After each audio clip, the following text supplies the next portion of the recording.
You're watching Umami.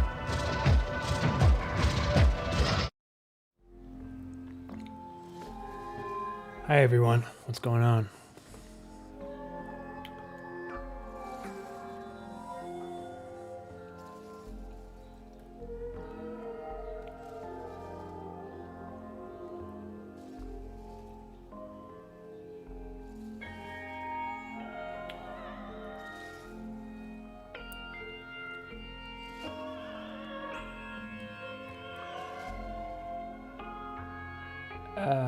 Thanks for including the Trojan Condom Gauntlet in the Zuck video. That was my Steam suggestion, and I never forget that.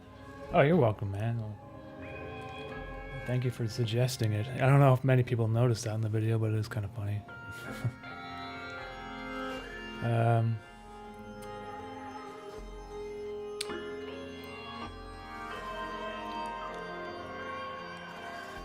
Damn, I was planning on being productive and going outside, but I guess I'm not doing that now.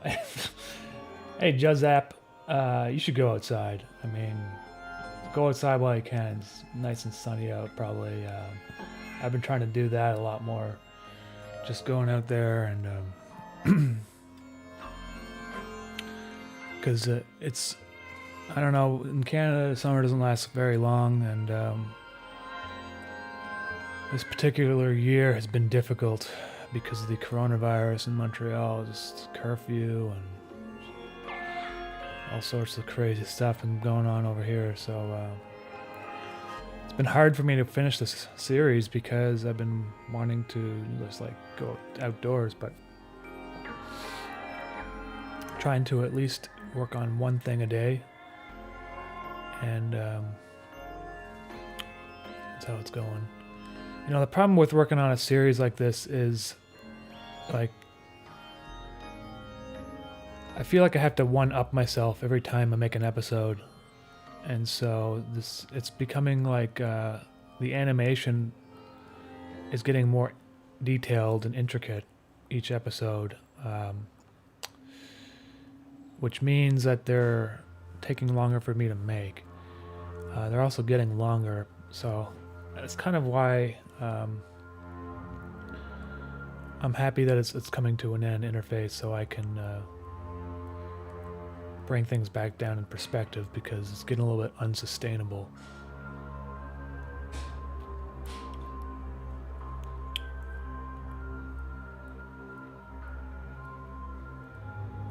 The next, like, when this finale comes out, it's gonna be probably a couple months at least from now.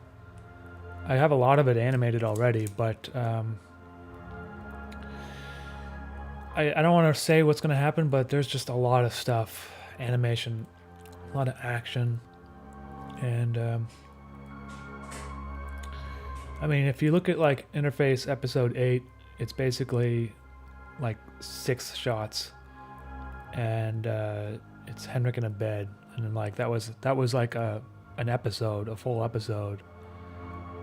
And now I'm looking at like, 40 shots per episode, and they're a lot more detailed too. There's like stuff moving, and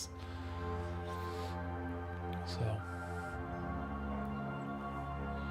cooking beans and watching Umami, hell yeah. Okay.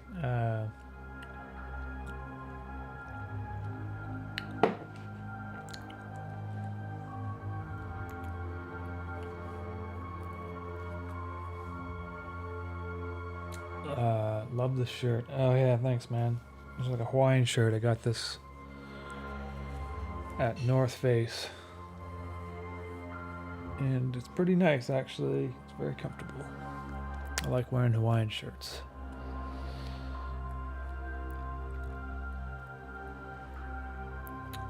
So this shot here is, let me just show you.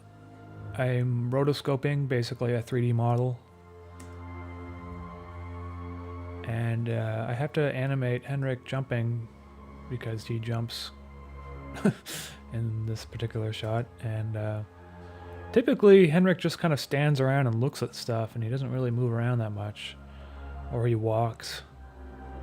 But in the last episode 23, you could see there's like more.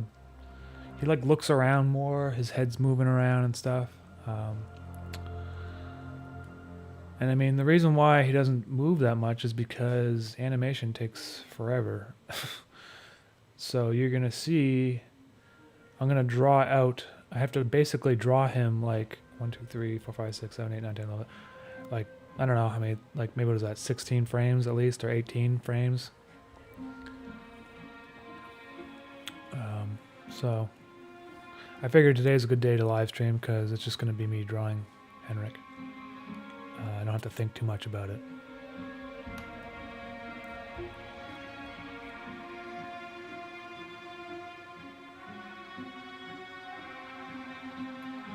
I wonder if we're going to get more series in the future. I'm assuming we're going to get more non-series content. Yeah, so there's going to be a lot of like short little videos after interface. I'm going to make a lot more music, and I've been thinking about different series ideas, but what I might do is like write it into a script form and try to see if a studio would be interested in doing it, the animation, while maybe I could be like the creative person behind it, you know, because I don't feel like I'm really my talents don't show the best in pure animation. Like, I'm not an animator. Like, that's not really what, like, there's people out there that are really good at animation, and I'm like doing it to tell my stories, but I'm not. I feel like, you know, if I get some like real animators on board, I think things could go a lot better. So that's my plan, and I'm planning on doing lots of like little short videos while I'm working on maybe like a script for something bigger, you know.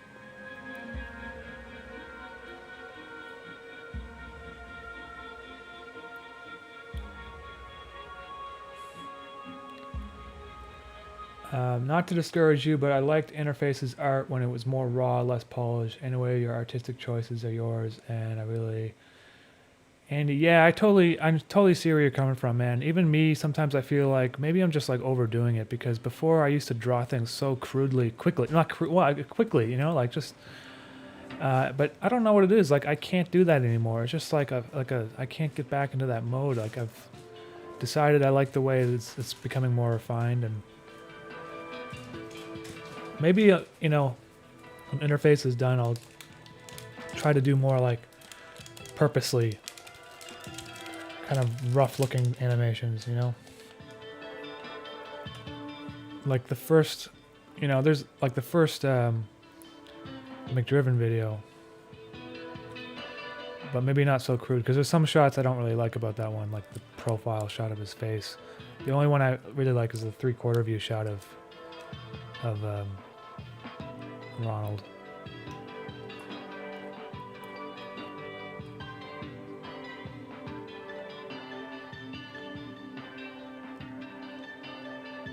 I feel both endlessly idiotic and betrayed for believing Umami was a woman this whole time. What? Listen, man, Why would you believe that? How can you tell if I'm a woman anymore? It's 2021. I could be a woman. If we're one person, then you're half a woman. Hey,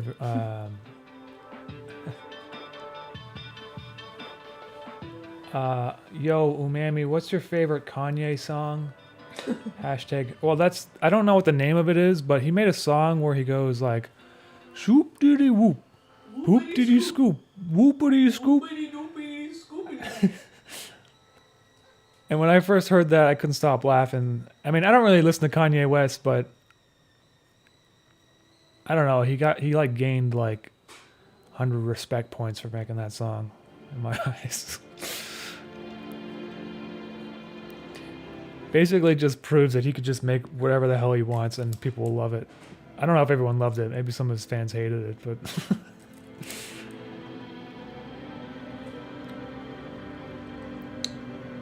Sean Reynolds, you want to focus more on music and writing? I think so, because I feel like, you know, that's kind of what I do, maybe I feel like the best at, and the animation is a means to the end. That's right. Give me all the compliments. What? With Carolina here, it's causing me issues. She's dressed as Windows 95. I don't know if you can see that. Yeah, right. Like they can see my tiny ass pin over here. Hmm?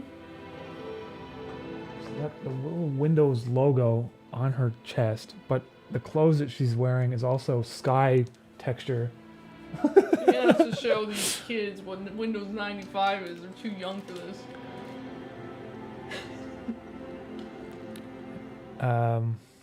Yes.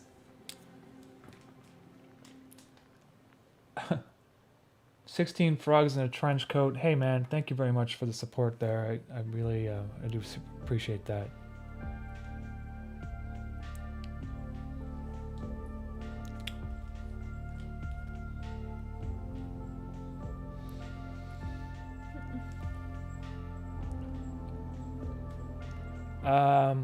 If you apply interface to any art/film festivals, do you expect to get any awards? Well, I don't expect to get any awards.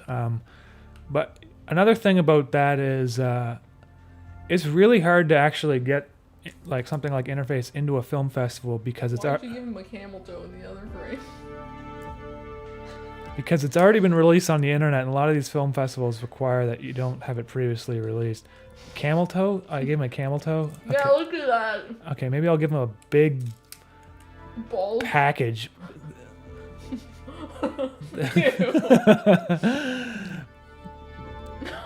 Okay, just Should I go away? no. You can be here. It's funny. Everyone doesn't like me. He still has a gooch toe. I don't. Just get rid of that line. Oh There my you go. god.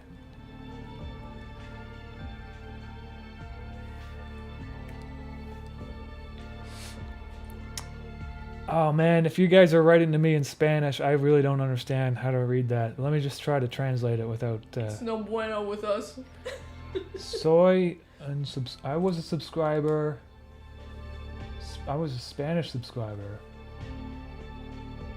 and I found interface, and I found it incredible. Thank you for your Incredible moment. dedication, Umami. I actually think I got most of Wow. that out of there. Figured it out. Adan, Omar, Quevedo, or Goeta.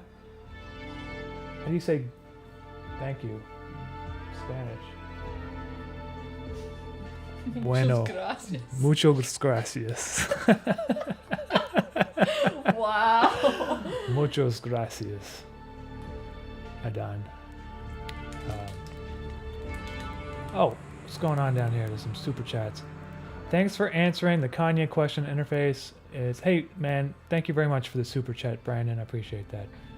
And CDoc2416. Do you have the whole show concepted from the beginning?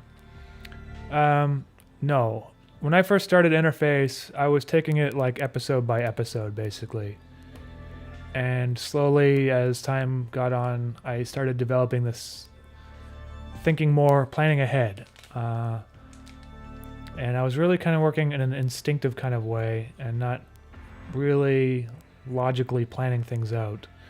And by some sort of miracle, the series actually sort of makes sense if you like pay attention to all the little details and stuff.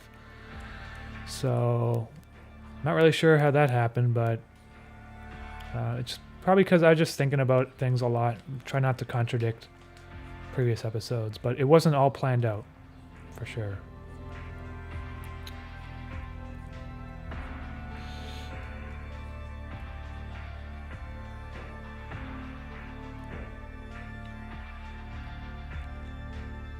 Desmo Medici, thank you. Crazy experience of my life was watching Interface on DMT and cough syrup. Wow. Well, That sounds like a really whacked time. I don't know what the cough syrup would have done. It's got those like anti-allergy interacts with various drugs, alcohol. I don't know what DMT is like either, I but imagine it makes it a lot more intense to add cough syrup. probably kind of like mushrooms or something. I don't know if it's the same, but okay. Do you have an ETA when the last episode will be out? It's going to be a couple months at least. I'm trying to get it out by the end of the summer, but we'll see how things go. It's like really like a lot of stuff to do. So typically I try to get an animation out every month, but that's gonna have to take a back seat until I get interface finished because I was like stressing myself out too much, animating too much, and it's just too much for me to do. And now I'm basically just gonna work on it a little bit every day until it's finished, and I think it's gonna be done probably the end of summer.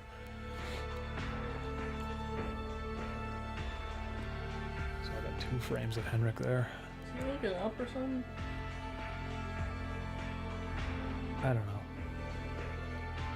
It looks like he's moving his head up there for a second. I can move it down. Well, you drew his face like he's looking straight, but his head is tilting Karen, up. it doesn't matter. You're gonna get one frame you're gonna see for like half a second, and it's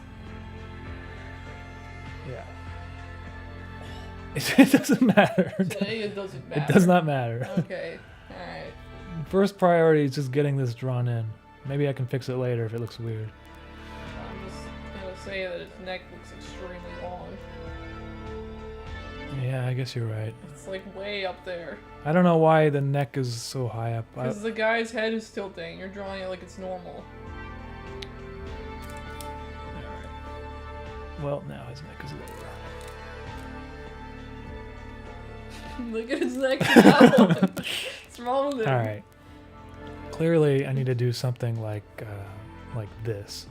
Yeah. And when he jumps, his neck gets... And then his body reconnects with his head. his spine just completely dislocates. Ugh. This is looking good.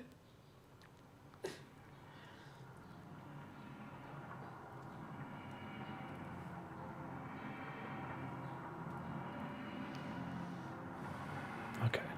Save this. When you're in Florida, hit me up, bro. I've produced independent films and music for many years. Would love to collaborate on animation and music. Stay in touch. Hey, Sean. Yeah, man. Maybe send me some links to your stuff. I never go down to Florida, but I appreciate the invitation. Last time I went to Florida, I think I was like 12, and we went to Disney World. My parents took me there. But a lot of Quebecers go to Florida, so maybe there are some cheap flights down there. Get a vacation sometime. Anyway.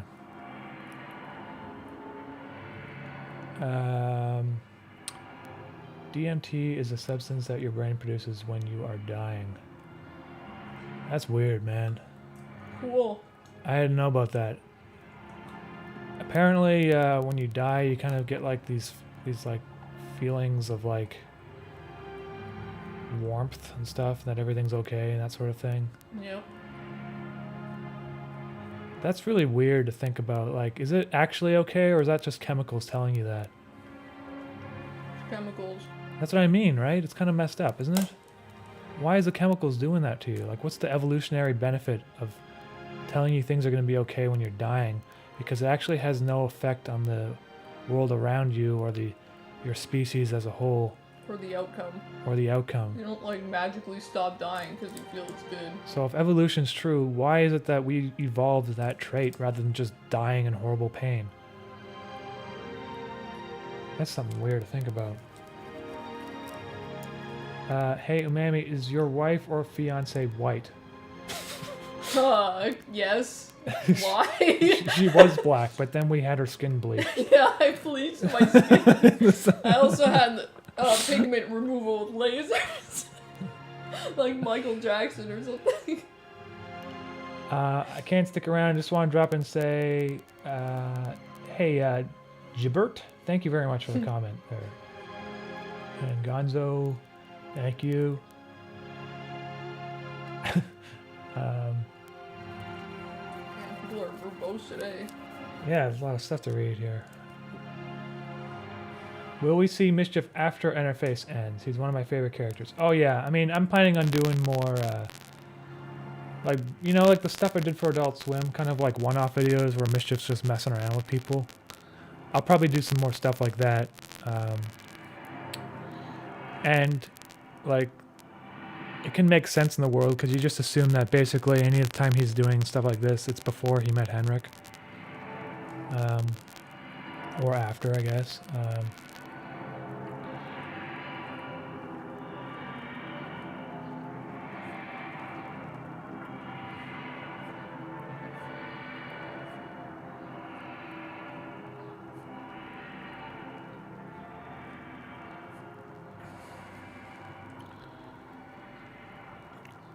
Gibert, thanks again. First time popping in for your stream. Hey, Lonely Bonely, thank you. Christian Kramer. I've seen the series on both LSD and shrooms, and I experienced Mischief as a manifestation of my blind side, and also a guide, almost like a friend who got to the other side but needs company.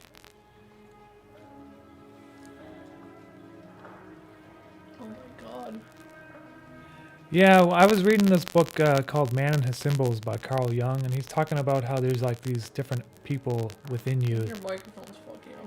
Oh no, not again. Fuck. Man, I tell you, like, what the fuck is going on with this? Yeah, it started doing it on mine too. I have no idea why. Alright, let me just reset the...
Alright, I should be back now. I don't know why it does that. I'm pretty sure it's going to work now. If the microphone starts going crazy again, just tell me and I'll reset it again. It's so annoying. Every time I have to reset it, like my whole computer freezes for like 3 minutes. Mammy, is there a bandana designed for the future? Been using them to style my hair. Oh, Radiac? Well, I'll keep that in mind. I'm going to try to do some more merch stuff. I just been...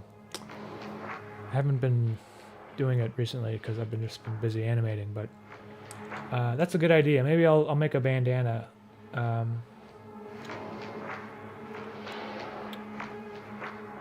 don't know if you can make bandanas with Teespring though. I'll look into it.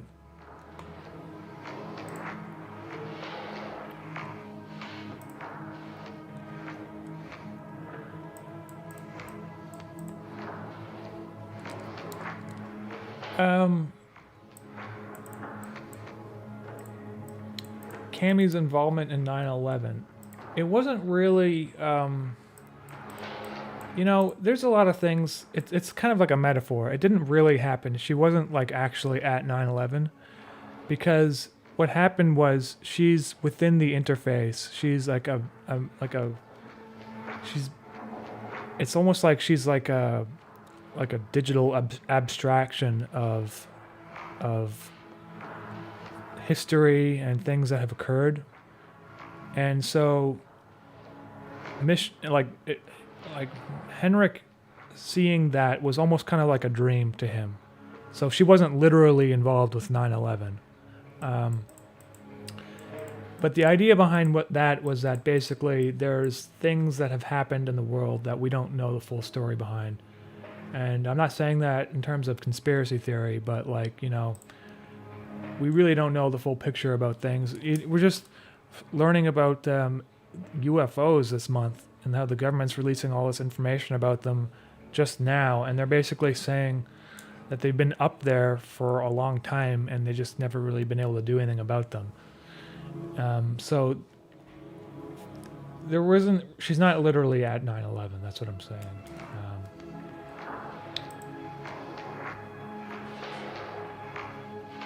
The things that occurred in that episode were like, it was almost like a dream. Like if you're knocked out and you're looking at things in the subconscious. But if it was created by a computer, so it's almost like a computer's dream.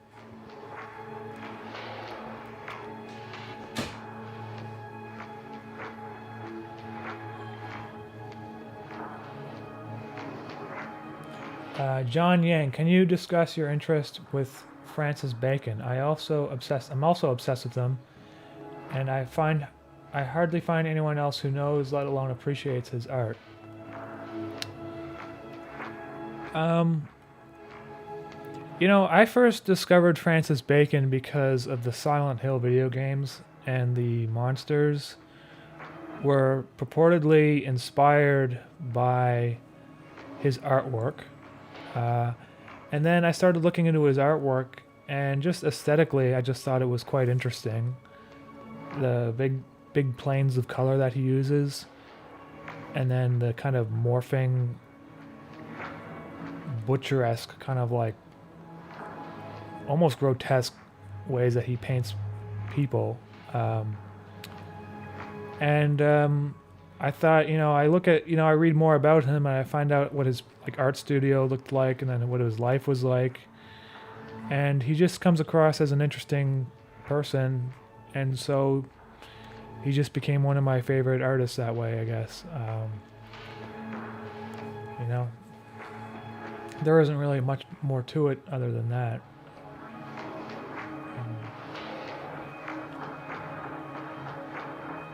Before fixing your mic, you were talking about Man and His Symbols by Jung. We'd be interested in what you wanted to say. I was just saying that, Carl Jung spent his life doing research on the subconscious and how he essentially has concluded that there are different characters within our own psyche that contribute to the decisions that we make on a conscious level in real life.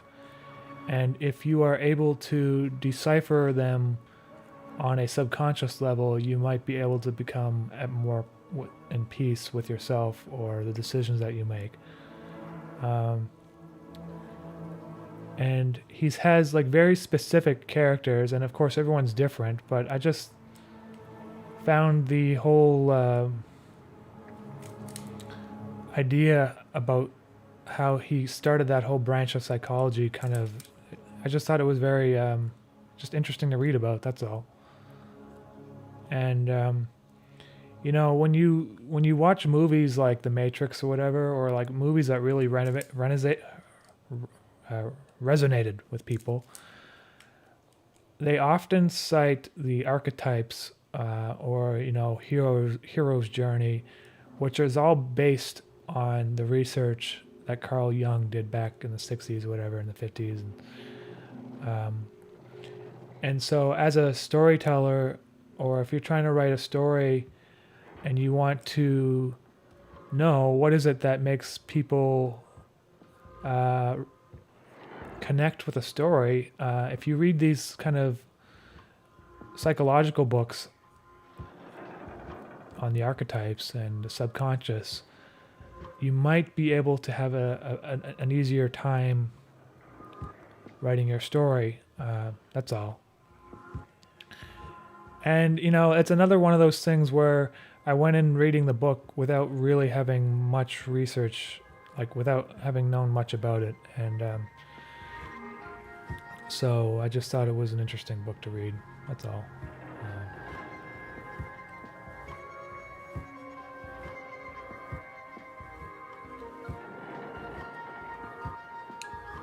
I can see in your stories there is an agenda, just like the book 1984. Yeah, Sean, I mean, it's like, I find it's hard to, a lot of stuff I find to be very, it hits you over the head with its obviousness. And I really wanted Interface to have some sort of message that it's not necessarily obvious, but it's there if you're looking for it. And I wanted something that I feel like a lot of people are thinking about these days to be kind of in the background of the story of Interface. And, it just seems to me like government control over our lives is just becoming more and more of a thing. And it's not just places like China where they got these social credits programs or they can track you based on how you walk. That's just the beginning. Just give it another 50 years, Same thing with like these companies like 23andMe. You can find out your family heritage, but then they also know, they have your DNA for life. And not only that, they have the DNA of your relatives and everyone that you're connected to by blood.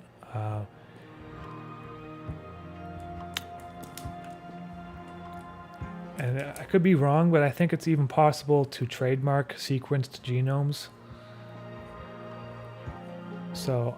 I'll trademark you. Oh.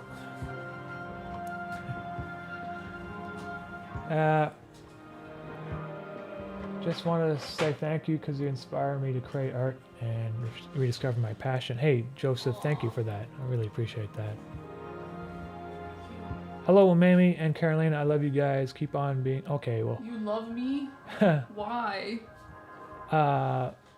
Macintosh Plus? Thank you for the comment there, man. Macintosh Plus. Macintosh. Hey, man, you guys are like writing to me in Russian. I don't even understand. Like, I definitely can't read that. Unlike Spanish. We don't speak Rusic. Let me translate it. Oh, that helps. Oh. Hey, well, thank you, Owl Man. I did translate that, but, see, it's not.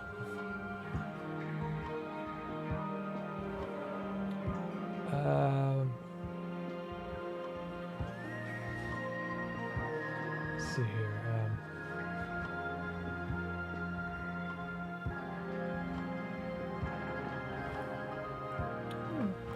Jung's idea of having different people in you that make up your personality was used as the theme of a story by Hermann Hesse in his book Steppenwolf, if that interests anyone. That does interest me.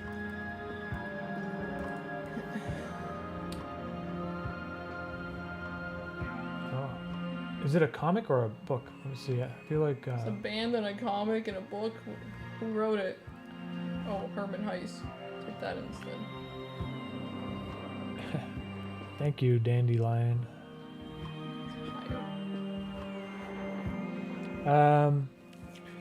Umami, what's your heritage? I've been learning more about that recently because we didn't really know much about my my grandfather on my dad's side, but apparently he comes from a Ukrainian family that immigrated to Canada back in the 40s, maybe, I think it was. 50s, possibly.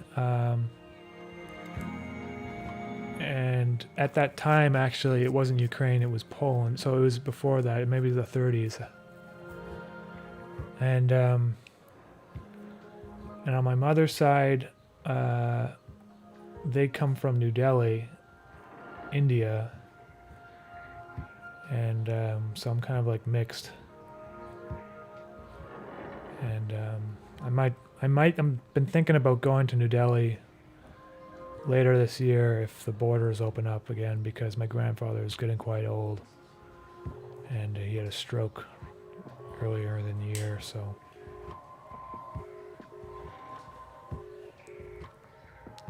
So I got 3 frames, and that took me like 45 minutes. 45 minutes? Let's see. This is gonna take forever. Oh man, I didn't even color it either.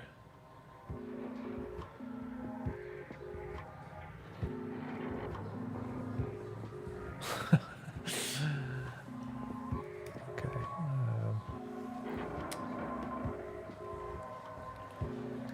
Jesse, I thought you liked making spooky arts. I don't know you were a critical thinker. I don't really think too much about conspiracy theories and stuff, but you know, there's the Philadelphia experiment that's in the first episode of The Interface. I don't actually think that happened. I mean, after reading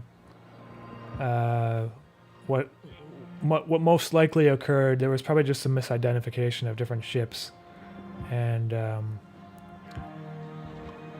don't think they actually teleported ships back then. I mean, that seems pretty far-fetched. Obviously, there's conspiracy theories are on a grade. Like, you know, get different levels of them. Not all of them are the same. I don't know if it's that far-fetched to think about aliens or UFOs anymore, though, because apparently the government says that they exist. Or the U.S. government does. Hey, aren't we supposed to get, like, some information about that at the end of the month?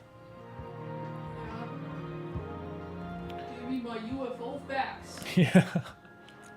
I want UFOs for my birthday. Hey, Umami, what's the most recent album/artist you've gotten into recently? Demosphere? I think there's 2 of them, actually. Well, there's this one band called Public Memory, and I bought his record. I'm armed for this question. It's right here. I got the record case in front of me. It's called Public Memory, and it's kind of like, I don't know what it is. It's a cross between electronic and like maybe punk or something, or sort of rock, but not really. I don't really know what the genre you would consider it, but it's kind of cool. And there's other musician I've been listening to recently is Earth Eater, which is like, it's kind of like this weird. It's kind of hard to describe. It's just it's kind of like a, I don't know. It's not shoegaze, but it's like electronic slash kind of like, it's experimental. That's what I guess I can describe that as. So maybe look those ones up and you can hear them for yourself. I can't play them on the stream, unfortunately.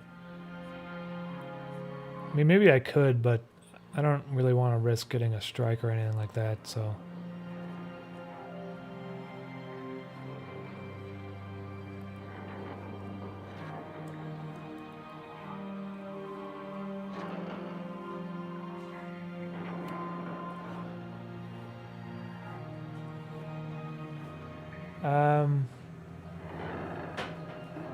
Let's see. Are you going to release the second volume of Interface on vinyl? Mount Everest? Yes, I am. So that's definitely being made right now. The mastering engineer should be done like this week or next week, and I already got the order in with the vinyl people, so they're just waiting for the master to come in, and I can. Because, you know, these things take like 8 months to make now. It used to be like 5 or 6 months, but now it takes like almost a full year.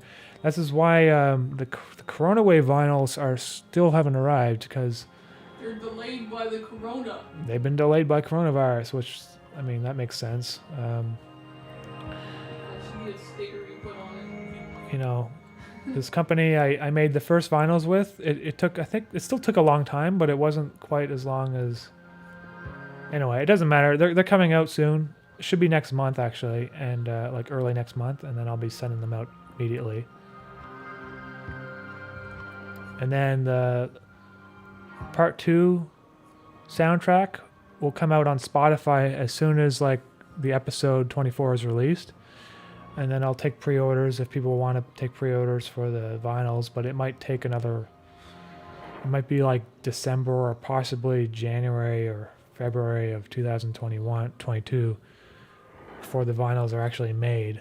That's how long that takes to make now, because I'm not like the huge musician that I can just like, there's I'm only ordering like 500 at a time, which it seems like a lot, but it's not actually that much when it comes to making vinyl. So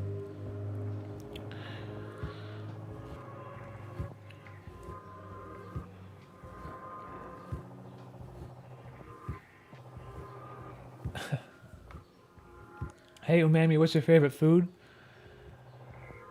That's hard to answer because I have like a lot of favorite food. Well, I love Indian food, obviously. I'm pretty sure it's eggs. Okay, well, eggs, but that's kind of a boring. Scrambled eggs. I've been like ever since I moved to Quebec, I've been noticing duck breast in the butcher like more like it's just available. Like when growing up in Nova Scotia, I'd like never really see that anywhere unless you were like specifically looking for it. And it's not that expensive. It's cheaper than like steak now, and I've been getting better at cooking it. And if you cook a duck breast like perfectly, like up to 145 degrees, so it's still pink inside, and you let it rest, and then you make like a red wine reduction or whatever, or you don't even have to do that. You just put like blue cheese on it. I usually make a red wine reduction on it though. It's like, and then lots of salt, and just a little bit of pepper. It tastes amazing. It's like better than like steak, and it's so I don't know, like duck breast is like one of my favorites now. What else? Like, I don't know. I really like kind of Turkish food and like shawarma wraps and that sort of thing.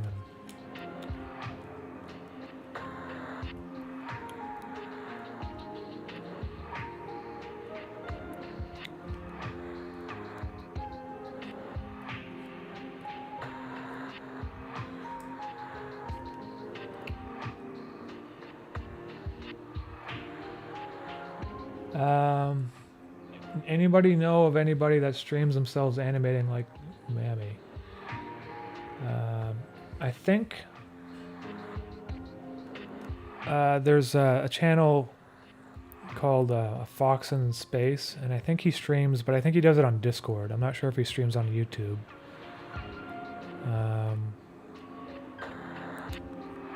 I think this guy Worthy Kids used to stream. I don't know if he does it anymore. Maybe he's got a different channel for it.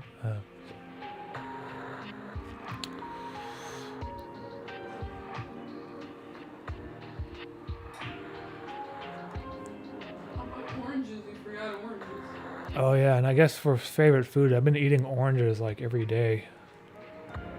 I don't know why, just tasty oranges. Eat that orange. So this still looks kind of like rough, but that's like a good thing, It doesn't look too. So that's 1, 2, 3, 4 frames. So I'm like a fifth of the way there. If you really focus, you can get this done quicker.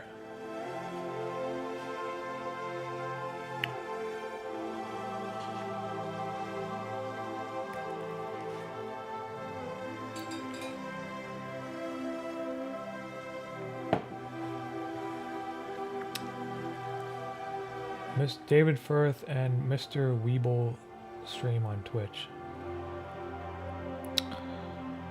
I wonder if I should do that, Like if it's worth moving over to it, just streaming onto Twitch. I do notice that actually every time I stream on my YouTube channel, I get like my subscribers go down for like that day. Because people like see that I'm live streaming and they're just like, I don't know, they're like, I don't want to see this, so they unsubscribe. But that's normal. Like it's, but I wonder if like if I just did it on Twitch, it's like, well, if you're follow me on Twitch, that's what you're there for, because that's what the whole platform is meant for, you know, streaming. I guess you wouldn't have more than like 5 viewers at a time though if you actually had any reputation on there. I used to stream on Twitch and YouTube simultaneously using some sort of software, but it would always like mess up, and so I just stopped doing it. It was getting kind of annoying.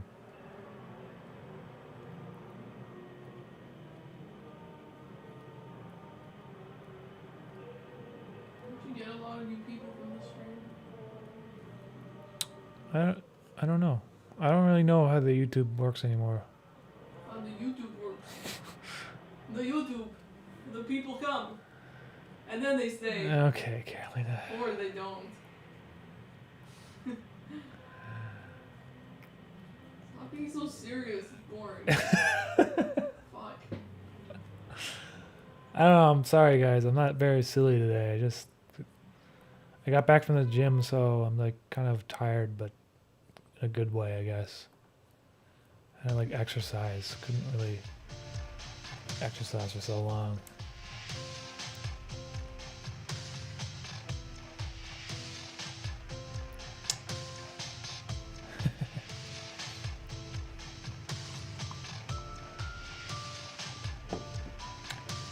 Is the end of interface going to resemble where you personally think humanity is headed? I was wondering if Henrik is some sort of stand-in for all humanity.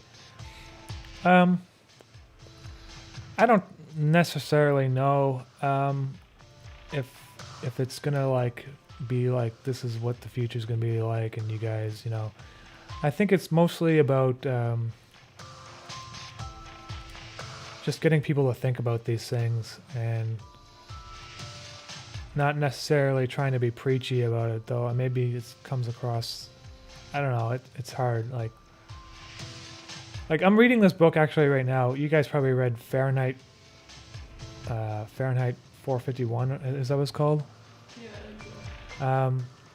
And it's the same sort of thing where it's like a book that was written as sort of like a warning for the future.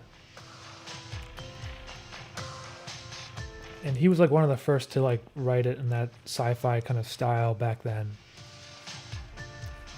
And it doesn't come across as preachy, but it definitely comes across as he's trying to tell you something, you know? I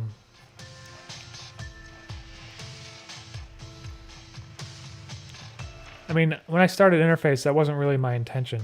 It just sort of happened because I feel like these things kind of seep into your work if you're really thinking about them regardless. I also think that, you know, if you do incorporate some of these ideas, it actually makes your whatever you're working on feel more like a timepiece or relevant to society, and then it's not just some random animation that has meaningless, you know what I mean? Because I don't really like creating stuff that has almost zero meaning. I mean, I do it sometimes, obviously, for my shorts, like the ladybug one. Really, what is the deeper meaning behind that, you know? But That's one of my favorites. if that was all I'm making, you know, I don't know if I would be as... I don't know, maybe you'd be even more famous. You have Well, so many 3-year-old babies subscribing to your channel. Yeah.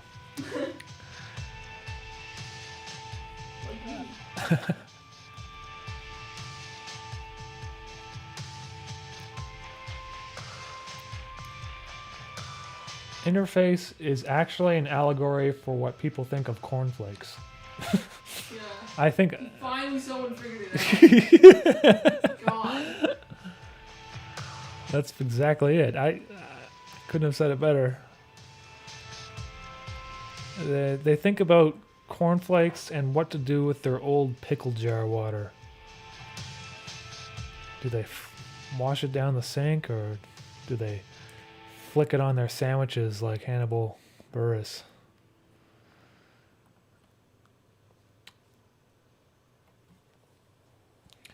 Fahrenheit 451 was throwing shade at reality TV before it even existed. Yeah, man, that's weird, eh? Because I was reading about that in the book. I think she his wife participates in the stories or something of the televisions. You got like floor to ceiling televisions on three walls. I think it's actually like video games in some way. If you're participating in it, you're kind of like part of the experience. I don't know. Another thing that I found weird about it is like, people don't read as many books now as they used to, but there's other forms of media that are arguably, I don't know if they're as engaging at such a deep level as books, but they engage on people in ways that are different, you know?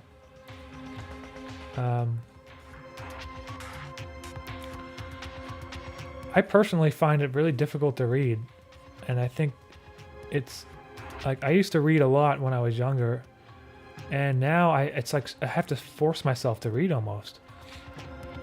And I think our attention spans have been like destroyed or something because of the internet and these apps.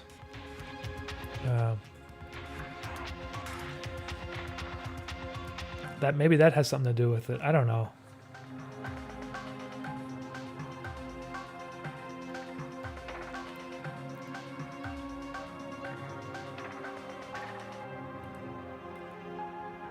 Oh shit.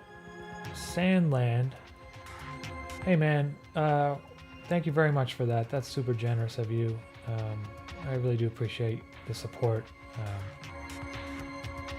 Thank you.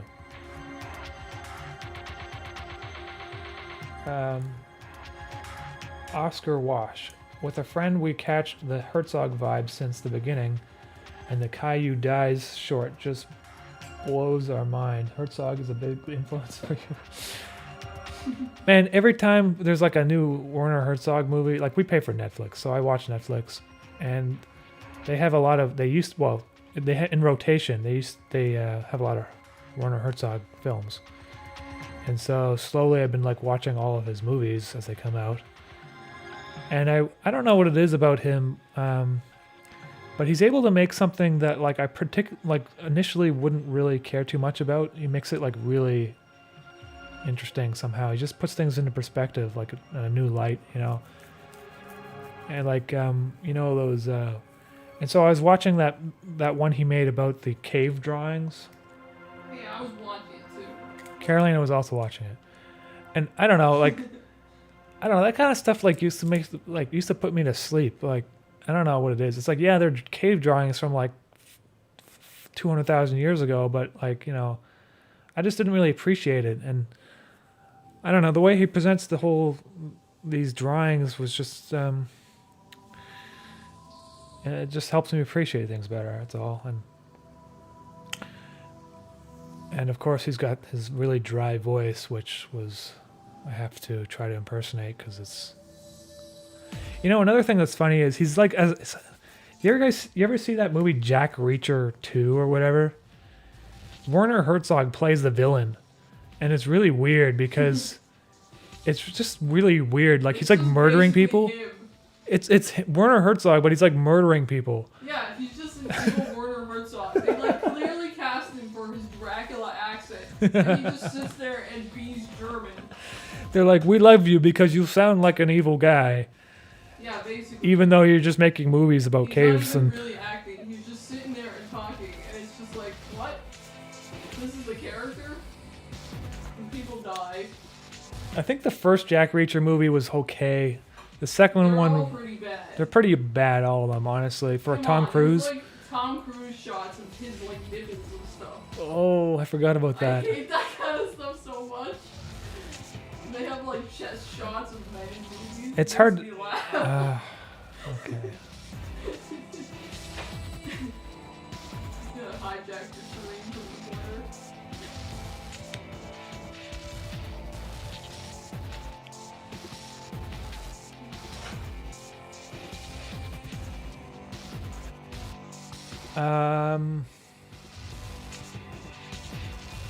Do you want to be seen as a great artist, or would you be content with being seen as a hobby web series animator? Sorry if that's too intimate or something. Iction. I mean, I don't know. Like it's really hard to say, because, okay, for instance, yes, it'd be cool to be like a movie director and stuff, but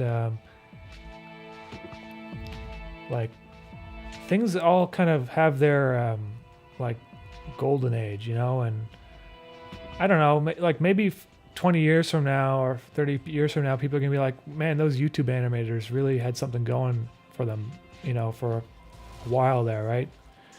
And maybe people will just aspire to be that.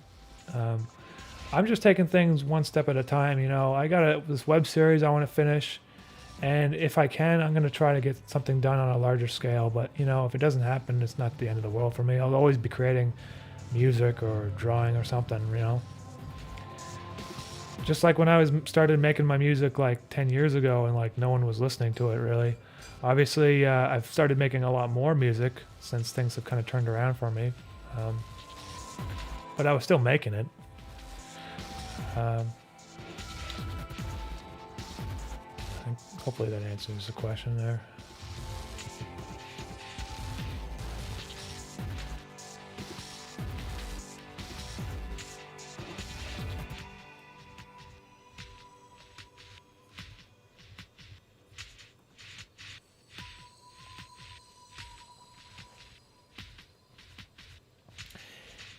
Is Photoshop easy to use for animations? It's actually not very good at all. And I just didn't want to switch workflows like halfway through the web series. There's this toolbar here, Animator's Toolbar Pro, which makes things a lot easier. And so if you do want to animate in Photoshop, I suggest you try that. But I think, you know, the grease pencil tool in Blender might be better, even though I personally still find it very unintuitive. There's other people that are doing really good animations using it, so I'm probably just too lazy to learn something new. I did try learning it, and I just couldn't. It's just something about it wasn't for me. I just want to draw a frame, and then my next frame is drawn. Just draw the next frame by frame. I don't want to be looking at, like, you know, hierarchy of like trees and all these different sort of crazy things that come on top of it, you know. Or you know what? You could try Clip Studio Paint, which is actually way better for animation. And if you were learning something new, I would suggest maybe try using Clip Studio Paint first rather than Photoshop, because it's actually an animation program, for one. And it has a ton of cool brushes and stuff, and a very efficient workflow. And it's not even that expensive. I think it's like a couple $100 that you pay once instead of Photoshop, which you have to pay for every month.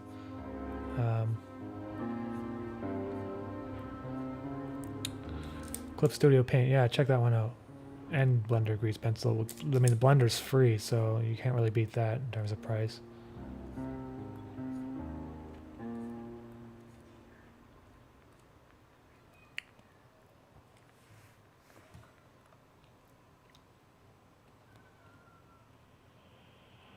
Umami, make a short film after interface. Yeah, I mean, maybe I might try doing something like that, you know?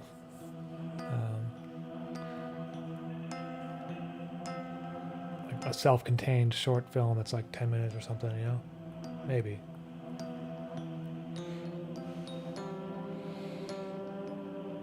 The Son of Man pink sweater is sick as fuck. Do you have some of your own merch? Oscar Walsh. I do, actually. Let me go get one.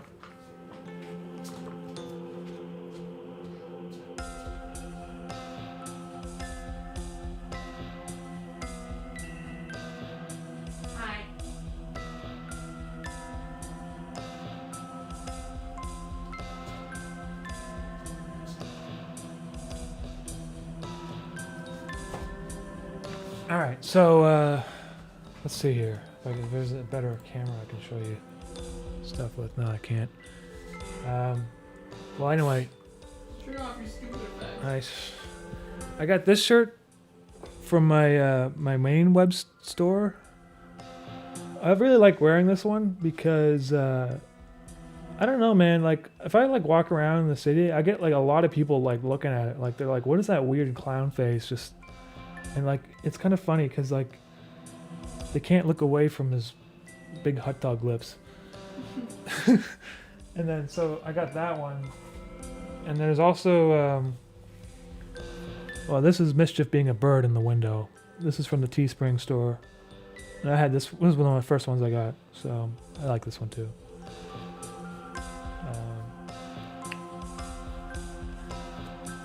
I've been just like buying my own merch more recently because it's actually like cheaper than going to the store. Because I get like if I'm paying like wholesale prices for them basically for myself. Found the ultimate clothing hack. Yeah, I'm like, well, why do I have to go to a store to buy someone else's design? I can just make my own shirt. Pay 30% of the cost. I'm planning on doing more merch later this year. I just, like I said, I've been just so absorbed in animation.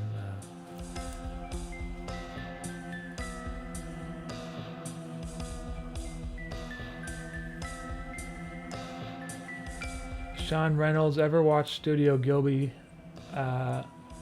Yeah, definitely. Like, I really, I think my favorite one that they made is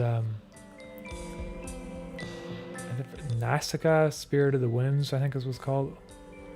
I think that one's actually my favorite, even more so than Spirited Away. Oh, Valley of the Winds is what it's called.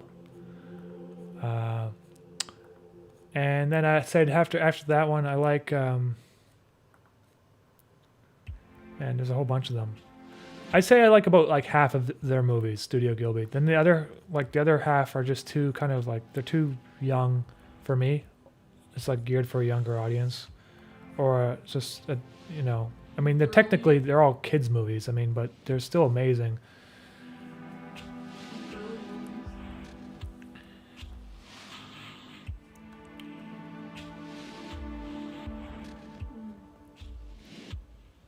Michael in Seattle, thank you, man. I appreciate your comments.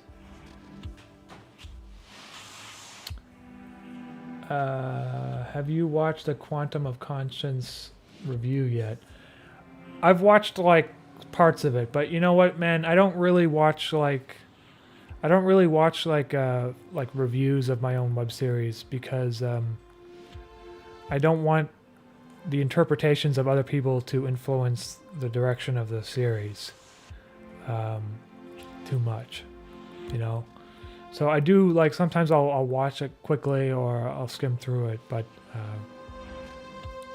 you know, because especially while I'm still writing the series, I don't want it to affect anything in the future.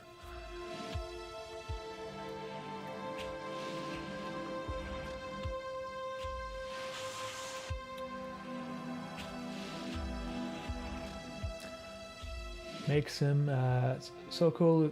Just I remember when you began episode 1 a number of years back. Hard to imagine you're making the last episode. Yeah, man, that's pretty crazy. I mean, if you go back, I got all my live streams in a playlist, and you can go back to like episode, I think maybe 2 or 3. That's when I started live streaming.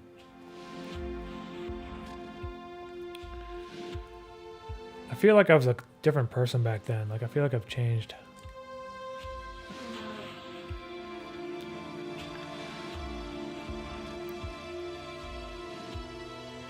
It's I'm kind of surprised at myself I was able to keep this up for so long, and I'm kind of, that's why I'm kind of I'm not like happy, but I'm like kind of looking forward to being able to finish this and just be like, this is the final thing, you know.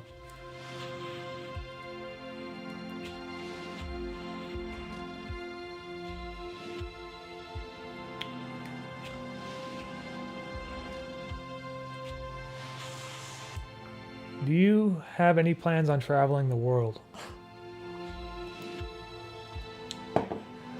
I wanted to do more traveling this year. But obviously, I couldn't do any traveling because of the coronavirus. I've done some traveling already in my, you know. I've been to Paris for like 3 days. I've been to Poland with Carolina, visiting her grandparents, and also just driving around the country. I've been to New Delhi and Rajasthan in India, and Agra, and I got to go to some of those crazy like hilltop like castles, like fortresses, like the Red Fort. Like those are the sort of things that you would see in that Civilization game, or it's kind of like Lord of the Rings stuff, honestly. Like, you know how they have like those crazy castles that are like up on a mountain somewhere, and they like, it's basically what it was like was ancient India. It's this crazy stuff, and it still exists. You can go visit it.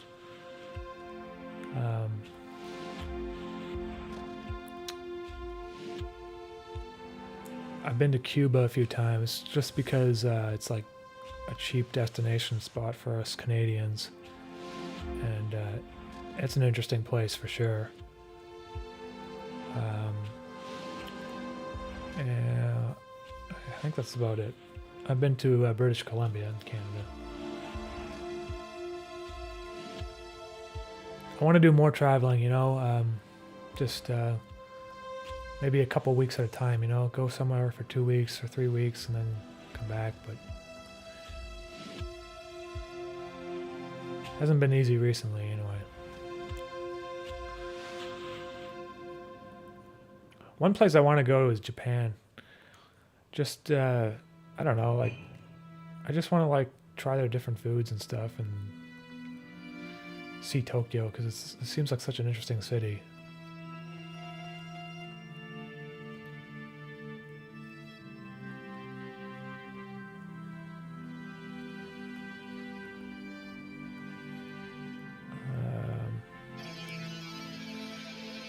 Benjamin Ochoa. I don't know if I pronounced that right at all, man, but I appreciate the super chat. Thank you very much for that, man. Appreciate it. Sorry, it took me a while to see that there.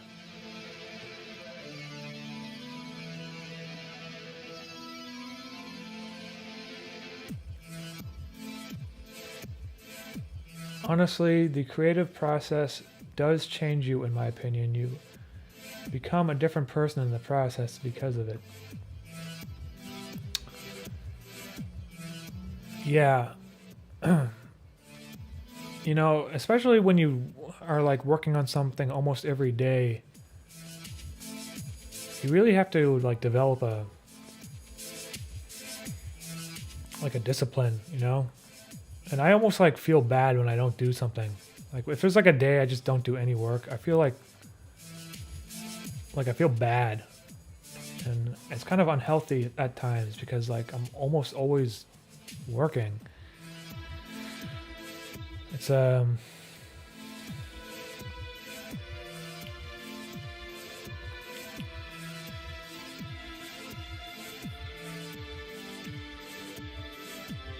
don't know, maybe it's just I just gotten older too. But I feel like if I got older without doing all this animation, I'd probably age into a different way, you know?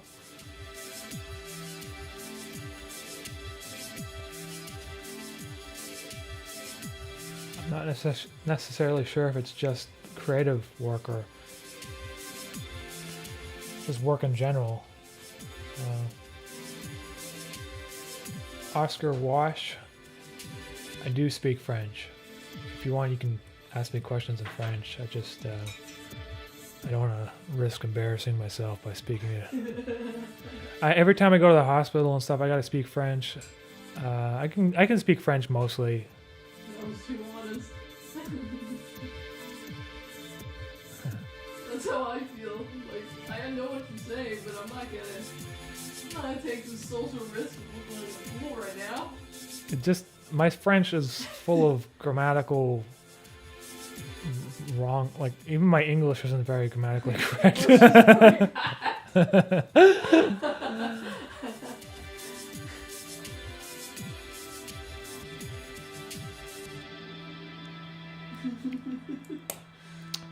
Willow Tough. I just found Interface yesterday and have seen part 1. And it's the type of YouTube content I've missed. Hey, Willow Tough, thank you so much for that. Yeah, I mean, I'm happy people are still discovering this web series, and I don't know. I feel like, you know, people are mostly going to discover it after it's finished, which is going to be kind of unfortunate, I guess. But you know, once it's all finished and out there, then they can watch the whole thing at once. You know, kind of like the Big Luz story. I didn't really discover his series until it was like pretty much finished. I think he had like 1 or 2 episodes left when he was still working on it. That's just how it goes. I mean, it doesn't really matter. I'm watching like David Lynch movies like 20 years after they came out, you know. Hopefully there'll still be people discovering Interface in like 10, 15 years. Who knows? I mean, I'm sure there's people still discovering like salad fingers and stuff, you know. But I feel like salad fingers was such a huge deal at the time it came out. It's almost like, how could you have missed that? Because, well, at least in my school, at least, everyone was laughing at those videos when they were coming out. Every time a new one would come out, it'd be like, did you see the new salad fingers where he's like doing this instead of that, right? And then they would quote his Rusty Spoon speech for like the end of time.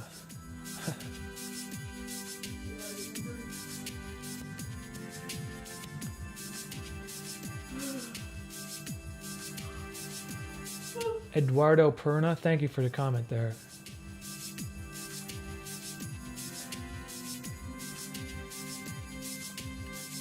Owlman, can you please tell me what instruments you are using and what was your creative way in that path? So for a long time I was just using Logic software instruments, and then as the channel kind of got bigger and I was able to afford stuff because of the Patreon, I bought some software libraries, Spitfire and Synstrings. Basically just strings. I like the sound of violins and cellos and stuff. And I feel like they mix well with like synthesizers. They almost sound like synthesizers in some way.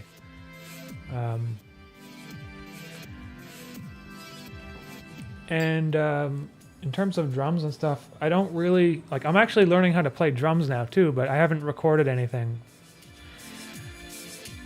And piano, I just use the software piano. I even actually still use the native piano that's built into Logic because I think it sounds pretty good. And I have a lot of filters on it anyway, and so I haven't really felt the need to buy one yet. And then like maybe a year ago, I bought my first real hardware synthesizer, which is a Hydrasynth, and it's a digital Hydrasynth. It's a digital synthesizer, but it's like one of the best ones in my opinion, because it's just very expressive sounding. It almost sounds like I'm playing like a real instrument, and not necessarily a digital thing, just because it's got like velocity sensitivity combined with like polyphonic aftertouch, and it's got this like ribbon on here and the modulation. It's just got basically a lot of different things that you can do to make it sound more like not such like a sterile synth sound, you know?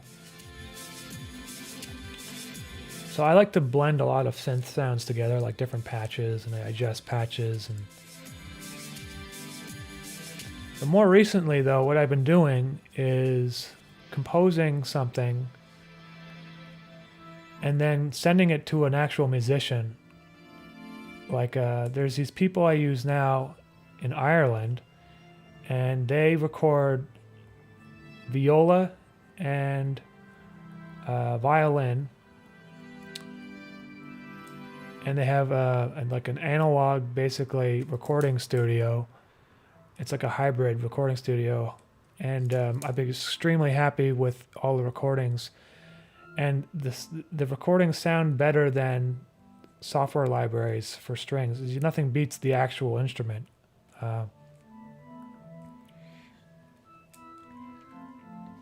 So the last episode of Interface has a song at the end that uses real violin and viola. And I'm secretly working on a new full-length album. That's not secret now. It's secret because no one's going to listen to it. But I'm working on it. It won't be ready until 2022. Maybe. God. But You can't keep any secrets. it's going to use a lot of real instruments combined with the synth. And I honestly feel it's like it makes a huge difference. It sounds amazing. Okay, you know what he said last week? He's like, I'm not going to tell anyone about this. And now he told everyone.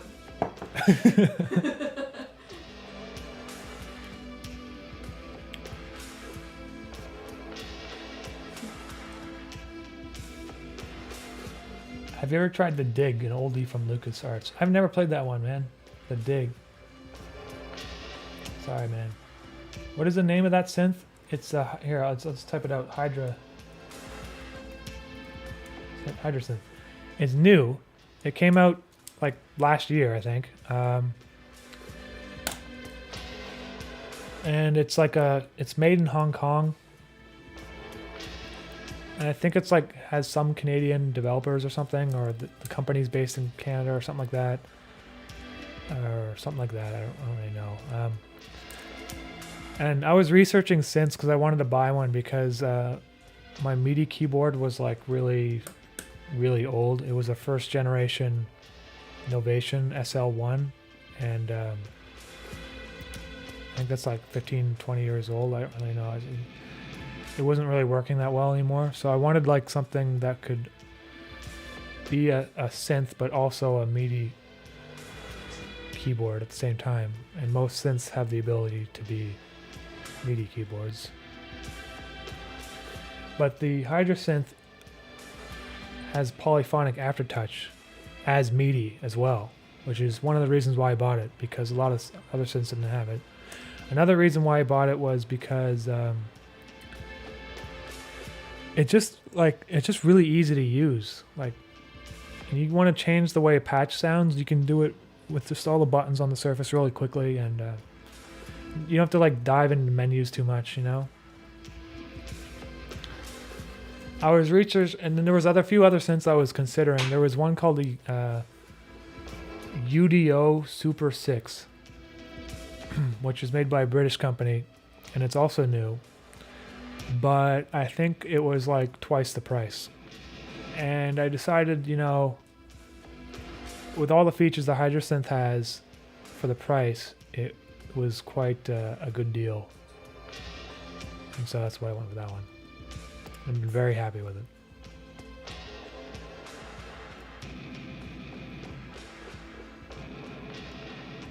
Do you ever feel overwhelmed with the amount? Sorry, I'm skipping some of these questions here. Did you ever read Heidegger, or were you inspired by his writings? Sorry, man, I haven't really read much. I'm not familiar with his work. Do you ever feel overwhelmed by the amount of work Interface and the shorts took? Did your ambition cripple your work ethic? Michael Schaefer. Definitely, man. I feel overwhelmed even right now with this last episode of Interface. Even after I pretty much did 23 episodes, I'm like, how the hell am I going to finish this? There's so much stuff I have to do for this last episode. And I get stressed out about it a lot. Every single day. Almost every day at breakfast. And I have to tell him it's going to be okay, and then he goes to work, and then he gets stressed out again in the middle of the day. You know, it's not so much the amount of work that I'm stressed about. It's the fact that I want to give it to you guys in a reasonable amount of time. I don't want to be like missing in action for a full year, you know, and so that means I have to work on it a little bit every day at least. And so the stress is mostly just, you know, because I have Patreons and stuff, right? And I feel like if I'm not releasing content, I'm like, you know, basically taking money from patrons without providing anything, you know, which is silly because I'm working on something every single day, whether it's a shot of interface or it's a painting or music, and it's not necessarily something I release, but it goes into a backlog of stuff that, you know, like for instance, when I released the Corona Wave album, I didn't just make the Corona Wave album like that week. I had been working on it for probably about 6 months before it came out, and I just decided to call it the Corona Wave album because it sounded trippy, but also it's a marketing thing, you know, and obviously it worked out pretty well because I remember it was on Reddit and stuff when it came out. And as a musician, you kind of have to think of things in a marketing sort of way.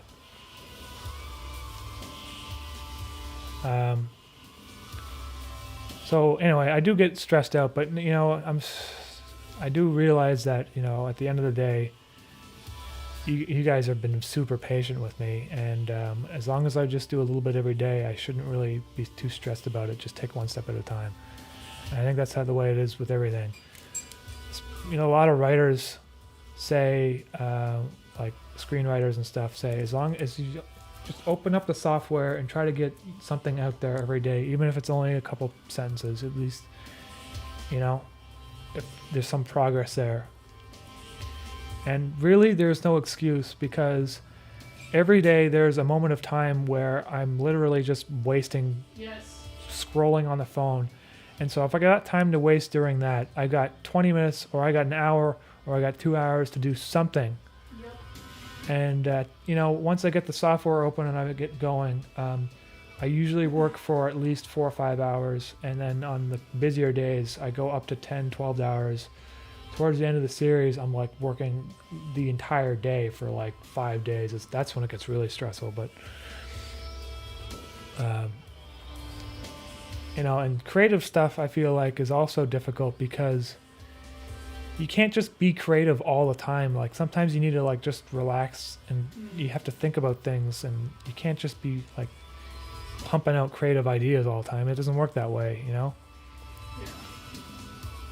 I mean, I could come up with probably 40 variations of Thomas the Thermonuclear Bomb if I really wanted to, but I want to try to do things that are like, you know, when I release a video, it kind of, you're always sort of a little bit surprised. At least that's what I want to do. And unfortunately, for that means I have to think a lot more about like what it is I want to do, and it takes a long time just to do that. And just the ideas is hard for me sometimes.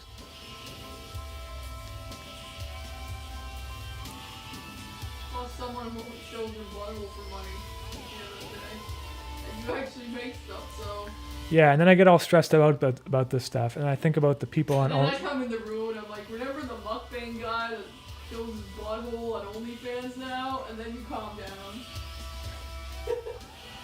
Remember the guy that like ordered 50 Cheeto bags and stuffed themselves and then shit himself on the bed, and he's getting a lot of money on Patreon for that? Yeah, there's that. I'm like, okay, well. Then you feel bad you're not animating everything okay? Like, come on. I'm like, okay, I think, yeah, but it's just a side effect of working for yourself, because you're the person that has to give yourself your own workload, right? And you don't have a boss to disappoint. You only have yourself, and that's why I feel like it comes a little bit more. You get harder on yourself as you do it more often, maybe.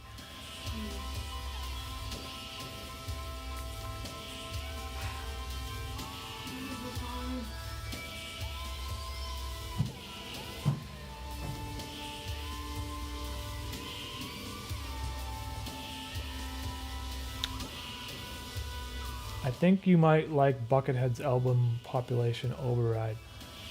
I used to listen to Buckethead a lot when I was younger. I haven't really been listening to him recently, but thank you for the suggestion.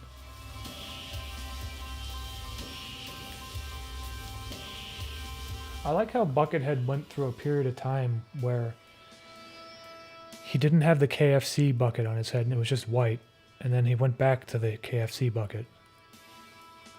What was that about? Did KFC tell him to stop, or I wonder, or maybe he didn't want to advertise KFC?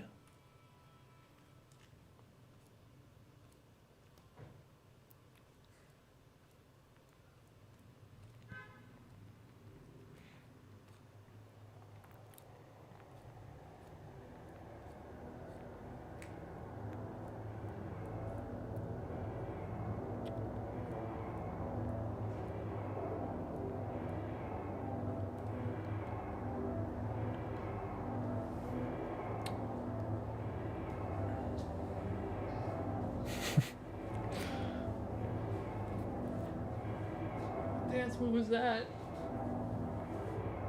Oh yeah, it looks like he's dancing.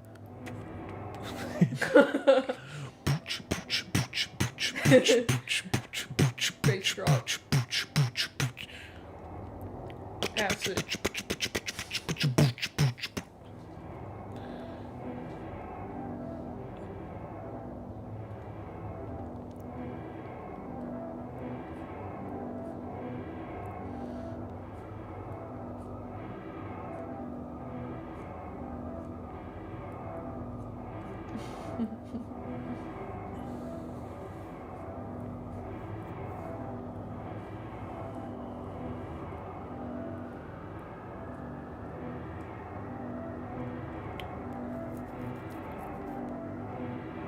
Have you read The Princess Bride? There's a blacksmith that's trying to make the best sword that has ever been, and he's world renowned for his masterpieces, and yet he dithers between doubt and self-confidence.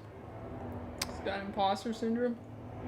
I haven't read the Princess Bride, but that sounds interesting.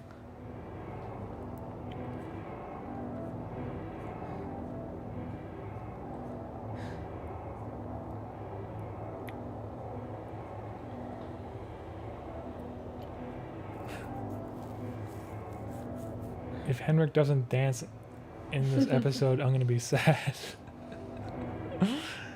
Maybe he will dance, who knows? That should be his fight moves. He just breaks out into a dance.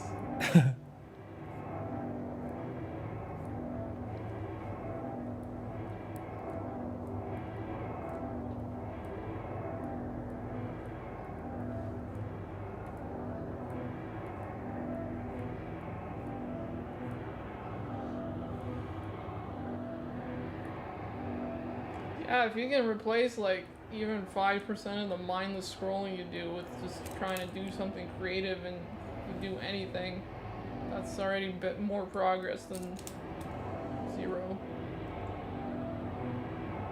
I think people spend too much time on their phone.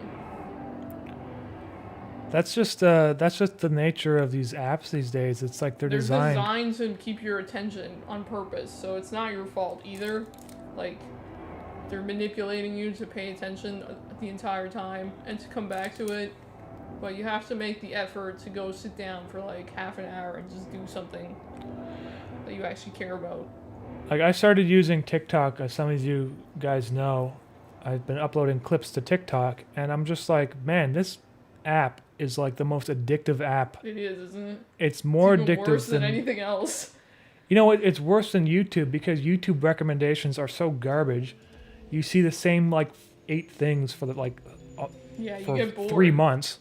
There's literally nothing there.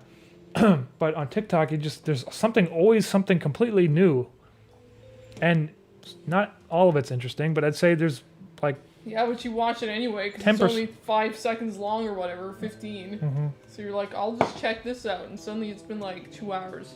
Some of it's interesting. I mostly watch the monkey videos on there. I didn't know there's so many monkey videos. You know, if you start liking things of a particular category, so your whole TikTok's just monkeys now? Wow. It's like full of gibbons. Yeah, I'm gonna show this to somebody. Your whole TikTok is gibbons. Oh, muffin.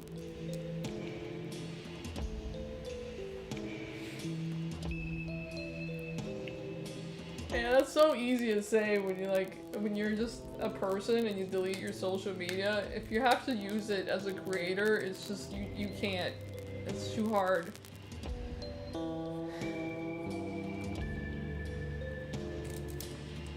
It sucks because you're like forced to post stuff on there, so then you're forced to interact with the app and people and stuff, which is a good thing sometimes, but then you also end up wasting so much time.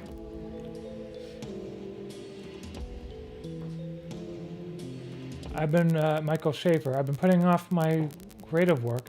I feel overwhelmed by it and disappointed myself, and then there's life and day job and the mindless scrolling. Yeah. You know what it is though? It just doesn't even have to be like this huge thing. It doesn't have to be like a big web series or whatever. It could just be like one thing that you're working on, like one painting, for instance, or I don't know what kind of creative work you like to do. Or if you like making music, just make one song. You know, but I noticed that whatever it is that you do, you have to force yourself to at least finish it.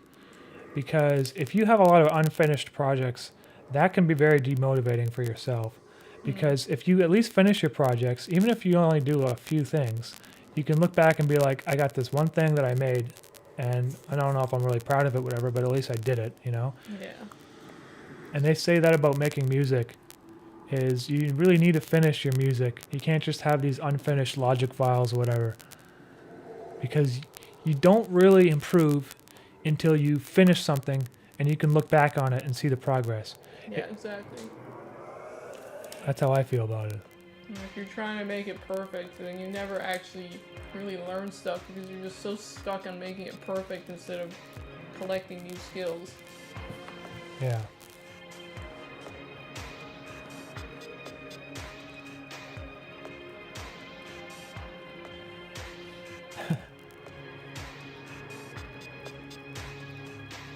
You know, the thing is, though, if you want to make a career as a creative person or as a comedian or whatever it is you want to do, unfortunately, you kind of have to use these apps now because that's just the way it is going to be, I think. Yeah, that's what I'm saying. If you want to don't have a choice. Like, if you want to break into the comedy in Hollywood or whatever, they're going to be looking at people that have their own audiences built in. And, you know, of course, there's still going to be some people that break through the traditional way, but you're going to be competing against people that have online followings. And so, you know, I never really tried to grow an audience, like, for my personal work until I started Umami.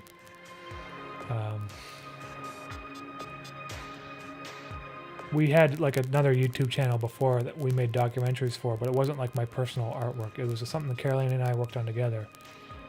And it was its own sort of thing. But you have, like, that's just the reality is everyone's on the internet these days and you kind of have to... It's like your resume or your portfolio and stuff. Like, you have to have it. Otherwise, you just don't look professional. I mean, you can still have an amazing portfolio and like no online presence, and people might recognize that. And actually, there are some shows being made today by people that don't really have like big YouTube channels or whatever, and they're able to get like networks to agree to work with them. Yeah, but that's different. Also, your mic's doing it again. Okay. Hey guys, I'm gonna go get some water. I'm just gonna reset my mic. It's gonna take about 3 minutes for it to...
Okay, I think it should be working now. Yeah, I don't know what's up with this mic. Is this audio interface or... It's an Motu M4, but I don't like drive you. Seems like it hasn't been working right since you updated the driver. Yeah. Shouldn't have touched it. I should have just left it. You know what, guys? If something's not broken, don't update your drivers. There's no reason to. All it does is it breaks stuff.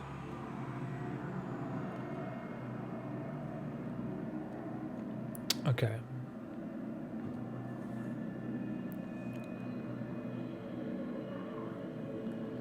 It's kind of, let's see.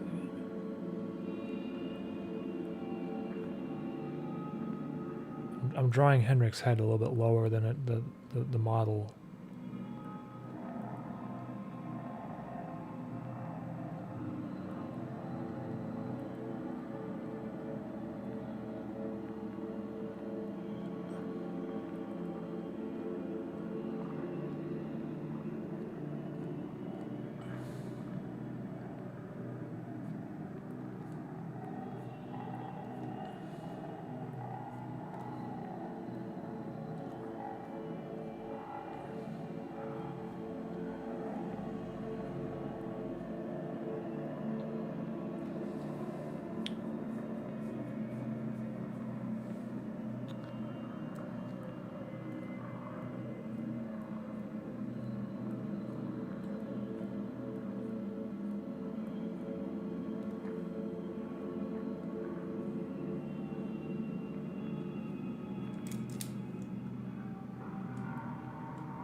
Umami is exactly the flavor I get from this channel just when I see content.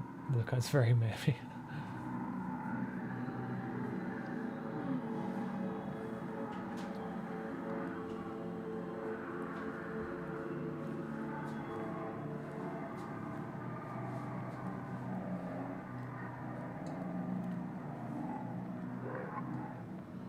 So his tie, when it comes down, not at this point, but later, it should sort of like flop down. So... Nah, it actually plops up first. It plops up and then goes down. So it's right now it's actually plopping up. Yeah, it needs to plop up.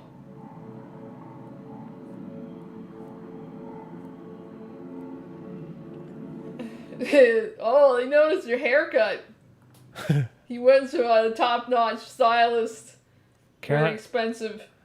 Carolina cut my hair.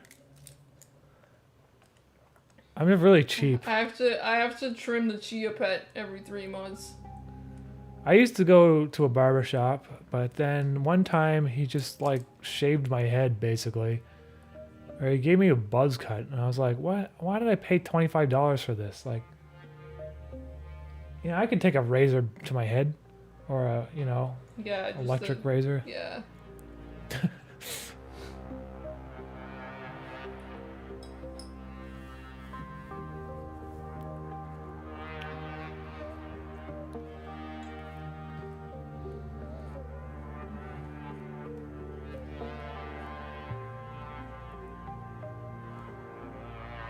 This is kind of hard because I'm like drawing the fabric and I don't really have a reference for it. It doesn't matter. He's got one of those coats that's kind of low. It's gonna...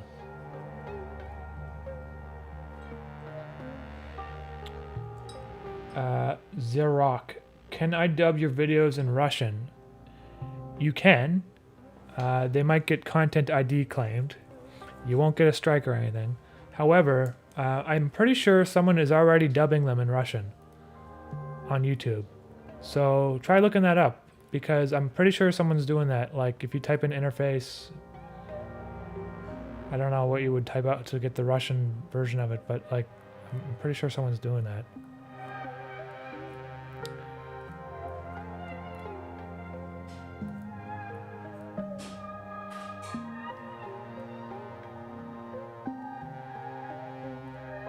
I don't like how the other side of his coat is like swooping in too much. I want it to like kind of come down this way now. Like it's being caught in the wind. Yeah.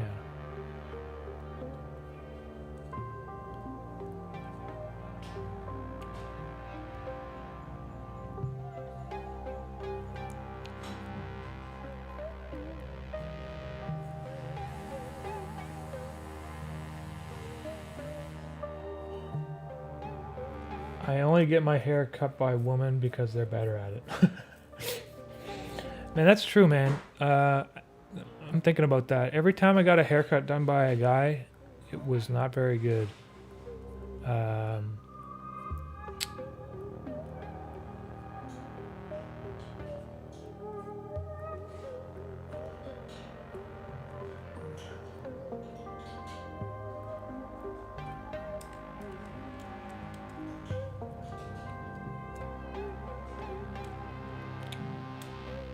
Chrono Knights, thanks, man. I love how your Grubhub video became a meme, but hate how no one gives you credit to you. Maybe put your name in the bottom of your vids. Yeah. I kind of debated doing that for a long time. Even when I started my channel, I was like, okay, what if I put like my name at the end of the video? But I personally felt that it kind of ruined the humor. Like, for instance, if you saw the Thomas the Thermonuclear Bomb, and the very end, it's basically Sir Topham Hatt's face being melted away, and then it just cuts. That's the end of the video. Like, personally, I find that funnier than seeing like Umami at the end of that. But what you're saying is to like bake it into the video, like put my name in it, which is, you know, the Umami should come out of his burnt face.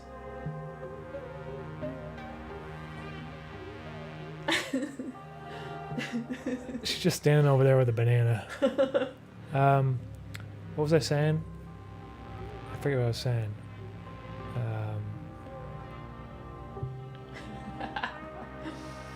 Something about. Oh yeah, watermarking the videos. Yeah, I mean maybe I could do that. You know what? I feel like the style is kind of distinct enough that people should be able to tell that I drew it. And I'm not really like worried about not getting credit. Like if someone sees the video and laughs, and maybe if they did have the watermark in it, they would be inclined to look up where it came from. But I don't know. I feel like, you know, think about a meme. Like the memes that do really well, they don't have watermarks in them because I feel like even the watermark kind of detracts from the comedy. It does. It like de-dankifies it. There's like this. Okay, I don't want to like shit talk channels. I mean, I love this guy's videos, but this guy made this. Timotainment, right? He puts his name in the videos that he makes. Which he actually, you know, actually does it in a comical way sometimes. But I feel like sometimes it becomes distracting from the purity of the joke, you know? And I could put like a really tiny Umami in the corner, like, you know. But then it's like, you know, if it's almost not noticeable, then it kind of, what's the point, really, you know? But I don't know. I find watermarking stuff aggressively is just kind of egotistical. So... Well, I don't know if it's egotistical. I mean, people... I think it is. It's like, check out my stuff. I made it. It's me. Well, I'm creative and smart and amazing. Check out Umami. Yeah. Every single time. As if your work isn't actually good enough to stand alone by itself. I don't know. I just find that... He's scribbling. Yeah. I don't like this. Yeah, Carolina, being aggressive back there with a banana. What?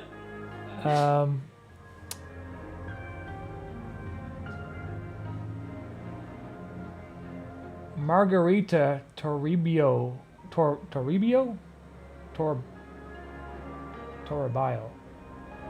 Thanks for the CC on vids. Auto-generated CC would have made watching totally impossible.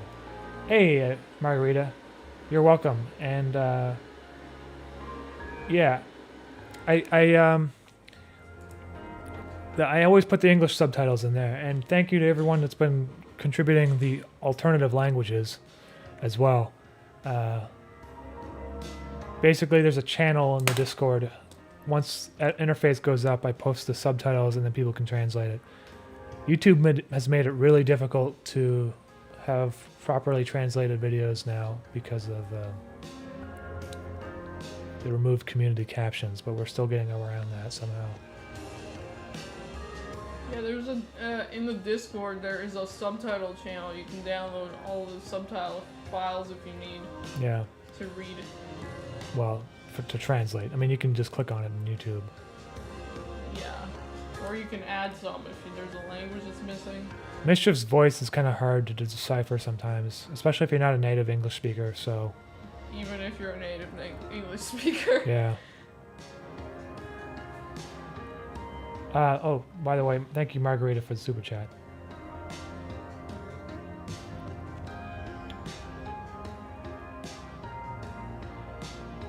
Zarok. Thanks for the approval. I promise not to disappoint with the acting. I've been... Oh, I think he's talking to someone else.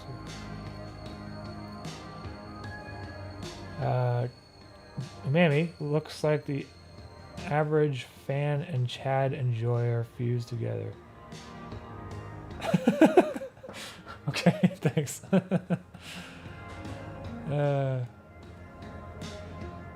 Signing your signature on illustrated art is one thing, but putting a source link on animated art similar is different. Suppose I feel like it's not egotistical. There's a point to it. It's just so that you protect yourself, because these days the stolen meme channels, shit gets stolen everywhere, and you have to protect yourself. But really that doesn't really protect you in the end, in my opinion. Nope. They'll still steal your videos. They'll crop out the watermark, and that's just how it goes. So you can use AI to remove watermarks very easily. It doesn't really protect anything. Your biggest protection is actually having a reputation, so people know whose work it is without the watermark. Well, that's one of the reasons why I use the static in the background of my videos, because it's kind of like a watermark that's not a watermark. It's you hear it and you almost think immediately, oh, that's an Umami video, because I hear that static only in Umami videos. Yeah, it's called style. And same thing goes for the color choices. I've only been using these colors since the beginning of the series. So if you see these colors, you might on a subconscious level be like, that must be interface related or something, Yeah. Even if you don't, like sometimes people don't, but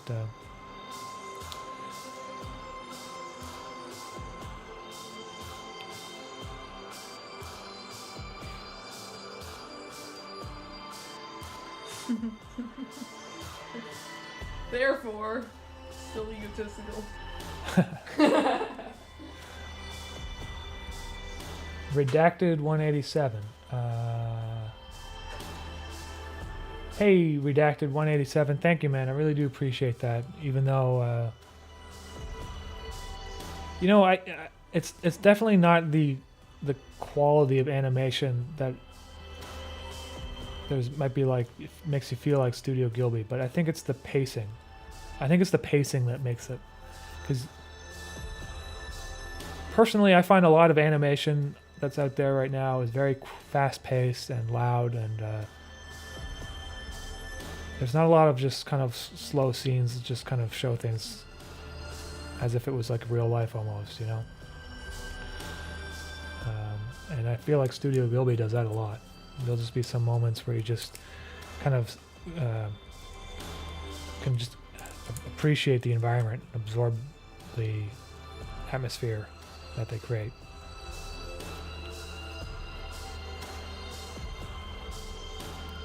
And, there's some people that don't like that. I mean, there's some people that watch Interface at 1.5 speed, and I'm just like, wow, you're ruining it. I mean, but whatever, if that's how you want to see it. Ban them. Ban them. Dude. Just find them all and ban one more You have to time. get banned. Like, you're not allowed to watch this because you don't know how to watch stuff. Bitch.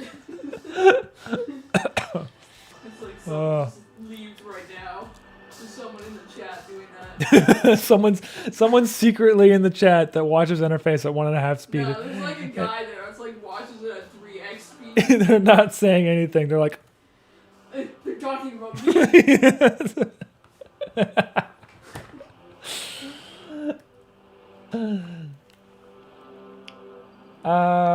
Mitch Harris thinking of doing a frog plushie. Mischief, I definitely want to do a frog fresh plushie, Crushy.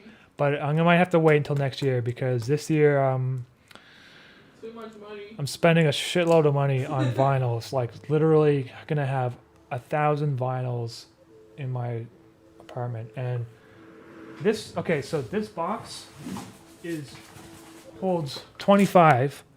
And so, basically, imagine what's 1,000 divided by 25. Don't look at me. I'm not very good at math, guys. What is that? 40? I don't No, math. 400? No, it's not 400. Probably like 200 or something. I'm gonna have a lot of boxes, man, and Why don't you just use the calculator? I have to pay up front for these things, obviously. Normal artist that has zero mathematical competence. Wait a second, I'm missing some comments here. Hey, Joachim. Hey, man, you didn't have to do that. Thank you very much. This is not the shot I wanted to watch you animate. Yeah, I know I shouldn't pay yada yada. Say hi to Carolyn. Hi. Hey, thanks, man. Oh, Joachim knows the secret of Interface episode 24, but I'm not gonna tell you guys because I get so many DMs now. Why'd you do that? when you watch this episode, you're gonna be so many kids be like, "Can you tell me what happens in episode 24, please, sir?" Okay, so basically, when you see the finale, there's going to be a moment where everyone's collectively just going to be like, what the fuck? And they're going to feel weirded out. And that's my goal, because I've been trying to do that for... Bungus happens. It's no bungus, Caroline. But Nobody knows what bungus it's going to be is. weird. And I'm really looking forward to, well, when it comes There's out. lots of bungus.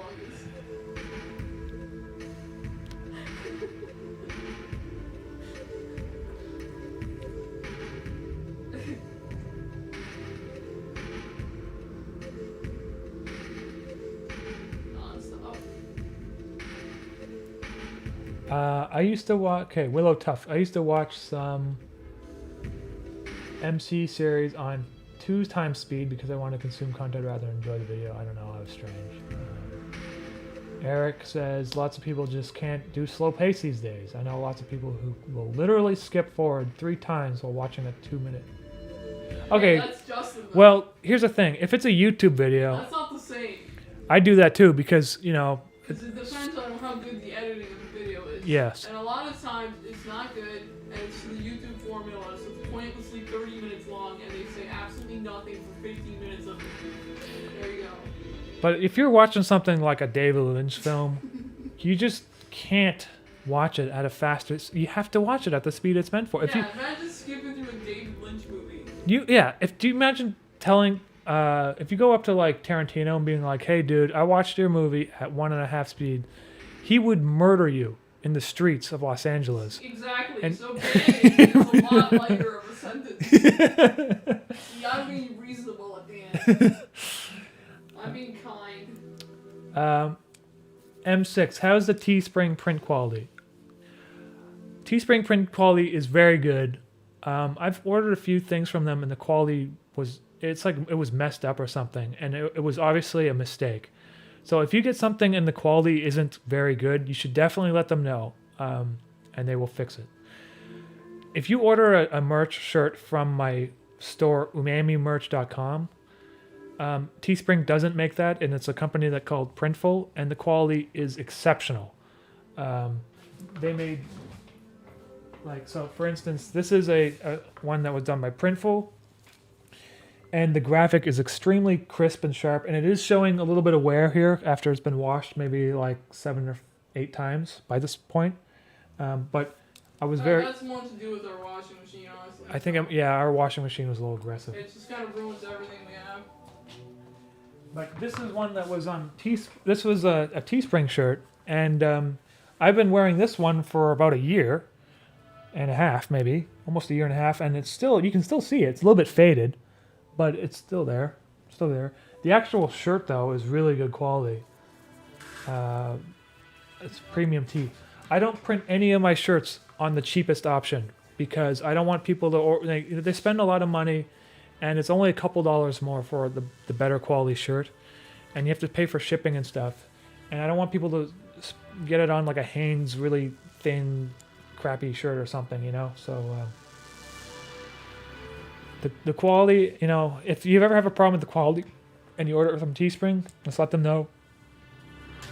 And of course, for my own merch store, if there's like a major problem with it, just I'll give you a refund or something, you know, or you can exchange it. The Horizon, hey man, how's it going?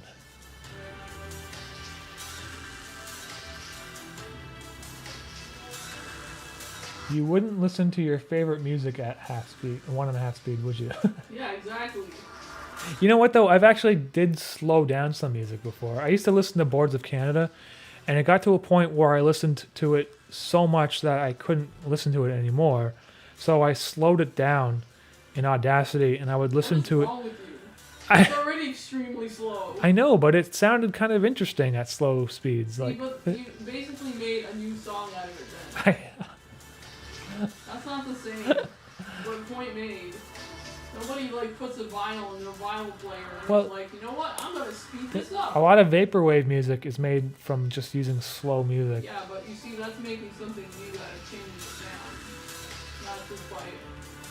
I wouldn't necessarily. Some vaporwave musicians actually just take a song and slow it down, and that's it. And they're like, I made this, and it's like, no, you slowed the music down. You didn't actually make any of the composition.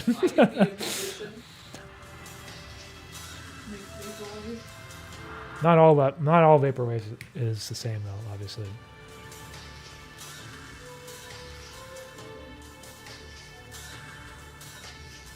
So I'm almost at the halfway point. I've been doing this for the entire afternoon. Obviously I've been slowed down because I'm talking to you guys, but you can see why it's taking so long. But you know what though? Once it's done though, this is going to be like, this is a cool shot. Once I get the drawings, the backgrounds in there and stuff. These, you know, I don't do a lot of crazy animation like this. Like this is actual animation. But I feel like when I do have it in, it really makes the episode feel more lively, even if it only appears 3 or 4 times, you know? But in Interface episode 24, there's going to be a lot of stuff like this, so that's why it's taking so long.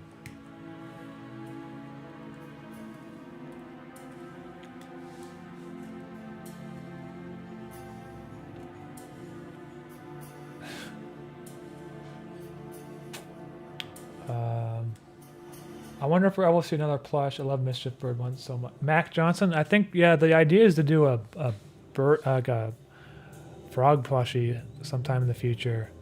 Just it's going to be next year probably. It's just like I've been saying before, it's an expensive thing to get made, and I don't want to. You know, I just sold out the plushies like a couple months ago, so I'm going to wait and then before I start. Ooh. Brown. Thank you, Carolina.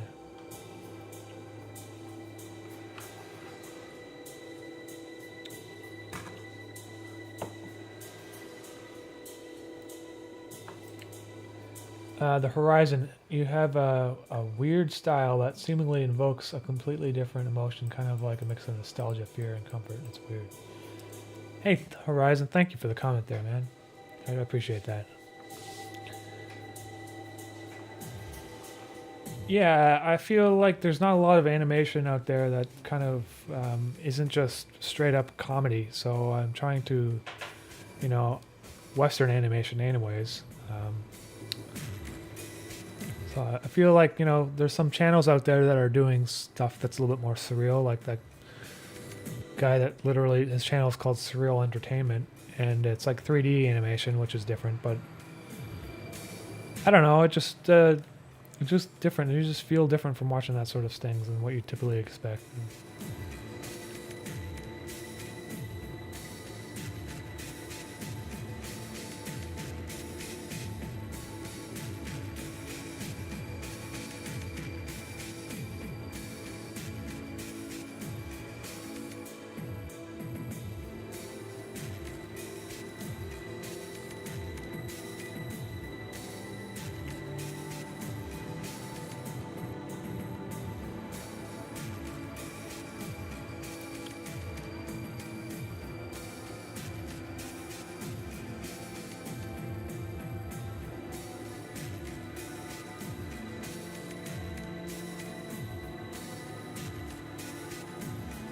Okay, so I was saying his tie flops. So at this point, I think it's still kind of high up in the air, but it's like curving downwards now.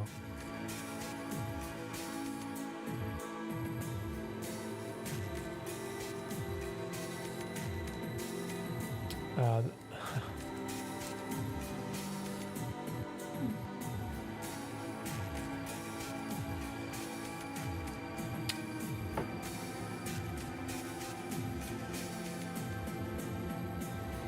Make a Mischief plushie that's life-size, like a life-size stuffed bear. Maybe one day, but I mean, the thing is that it would be very expensive, and I'm trying to... I mean, already the Mischief birds were kind of expensive because, you know, I'm making them in a quantity that's not huge, right? But basically the cost is attributed to the size, and it like gets exponential as you make them larger, I think, because you have to like have larger storage space and stuff. And I could have made him bigger. I could have made him like a foot. I don't know how big he is now. I think he's like... Mischief birds are like 8 inches, I think, maybe.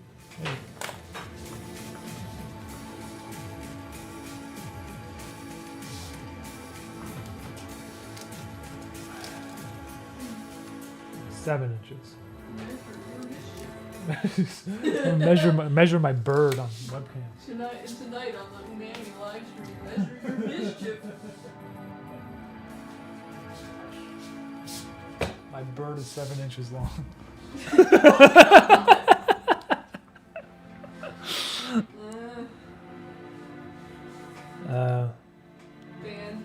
But unfortunately, they're all sold out. So I'm sorry for everyone who's looking for a Mischief plush. They're gone. I can't. You know, I'd love to make more, but I can't because you have to like get them made in bulk, basically. And yeah. So Mischief frogs next year, very likely.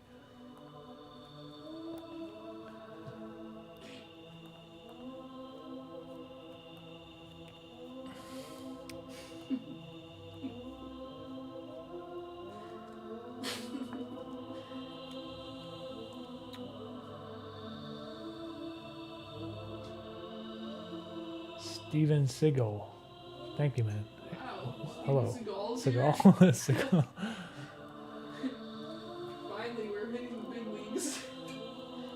You guys ever notice that Nicolas Cage is basically the new Steven Seagal? Yeah, he has so many movies where he's a samurai or a ninja, and It's actually obscene how many movies Nicolas Cage is in. Because, you know, the thing is, he was in some good classic movies. Like, what's that movie? none of which I remember. No, there's one where he's in, fuck, what's it called? Okay, Lord of War is a decent movie. And then there's that one he did with David Lynch. I forget what it's called, though. Wow, memorable. It had William Dafoe in it and stuff. William Dafoe with really messed up teeth. Yeah. And he like, William Dafoe's, he like... That's what I remember about that movie. I don't remember Nicolas Cage. I remember William Dafoe's teeth. He runs out like of the post office with a shotgun and trips or something, and he blows his own head off. It was so messed up. It was so weird. That's what he's known for. It's a William Dafoe's cheap movie. Someone here must know what I'm talking about. What's the secondary market on a Mischief bird? I've been asking for a friend. Man, someone's already been buying them secondary market. Black market of Mischief In birds? the subreddit, I saw someone was selling their, or they was asking if anyone had an extra, and I don't. Really? It must, whatever the price is, it must be higher than whatever they paid because it's hard to get them now.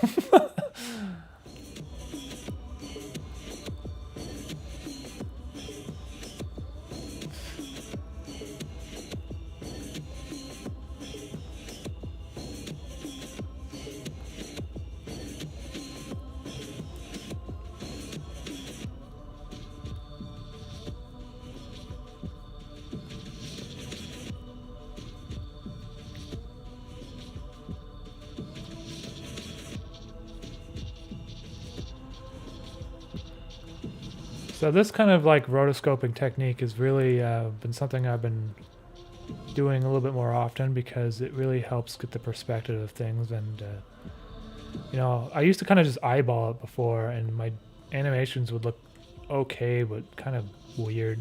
I don't know. Maybe some people like that look though, you know.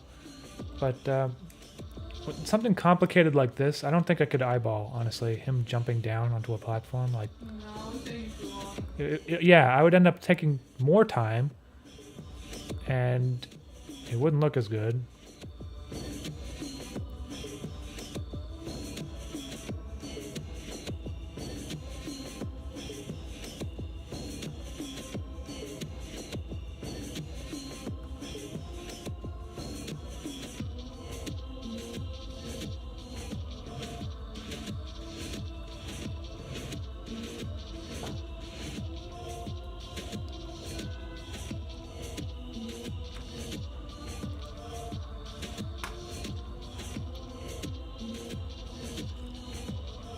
That movie is called Wild at Heart. Ah, that's what it's called. That shotgun scene, yeah. All I remember about that movie, honestly. I've watched it 2-3 times now. Just him wearing the pantyhose over his head with his teeth, and him Yeah. laughing. Where is Nicolas Cage in that movie? He's the main actor. What? What do you find that so funny? Wow! That's how recognizable and well known he is that I don't remember him being in the movie and he's the main actor. Do you guys know that do you know that Nicolas Cage is like Francis Wow. Ford Coppola's nephew or something like that? Yeah. And then I remember there was a story that like basically he basically asked to be in one of his movies, and Francis Ford Coppola was just like, no. And then Nicolas Cage was like, well, I'll show him. Yeah. And then basically he ended up being in like 400 movies. I'll show him. Well, he sure did. Okay, The Wicker Man is a good movie to watch Yeah, that's my favorite Nicolas Cage movie. just because of how silly it is. Like, it's not actually a good movie. It's a movie that's so bad it becomes good. It becomes good because Nicolas Cage just ends up punching people in the face, Yeah, it's screaming. stealing and bikes. Obviously, there's bees involved. I remember there's like one scene where he's just sitting at a table, and he's like at a farm for like they make honey and stuff, and they gave him like store-bought honey, and he gets mad. He's like, "Whoa, you couldn't have done better than this. Yeah. I'm on a honey farm or something," and the whole scene is just like. It's just awkward. That's how I would describe most of his scenes. I would describe them as awkward. However, I have to say I also enjoyed Next quite a lot because it's so stupid. What happens in that one? That's the one where you can see the future and he like seduces a girl by being creepy and going over all the future possibilities. Oh yeah, but it started off kind of funny, and then it just got kind of. No, it just keeps getting funnier the more I think it's kind of funny. There's this movie called Next with Nicolas Cage, and it's sort of funny to watch in a bad way. He's basically like an internet nice guy with one-itis.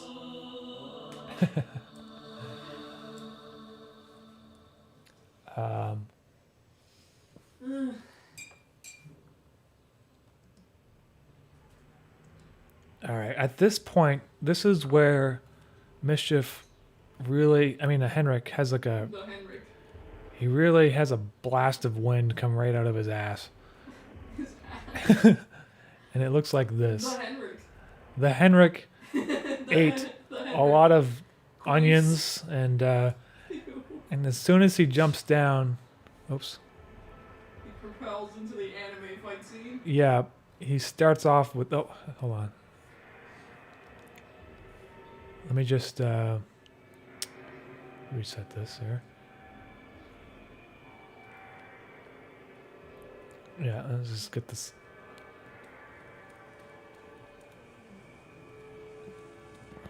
How very much I've loved you. The Henrik. How very much I've tried my best to give you the good life. Okay, so this is how it looks. Watch this.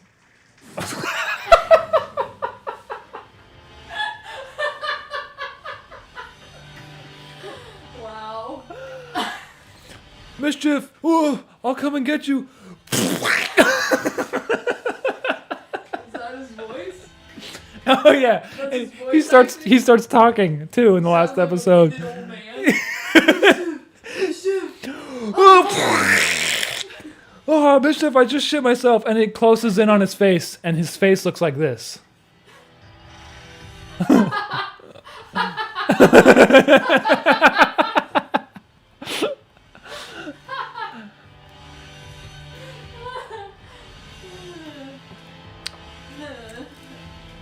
Wow. Okay, well, I gotta erase that now. What the live stream for? The Henrik.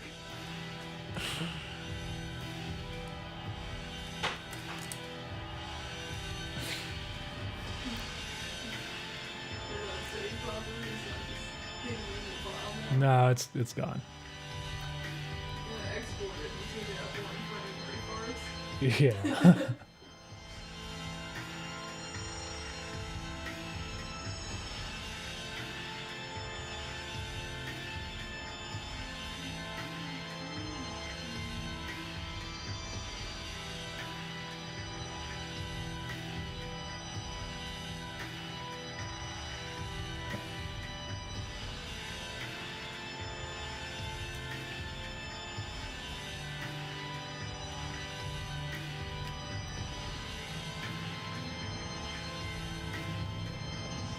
The dust kicking up as he's landing? No, I didn't.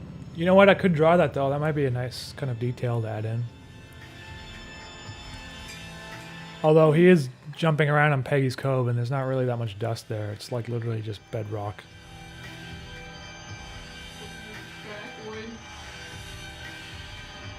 Well, I know from being there, there's like nothing really there.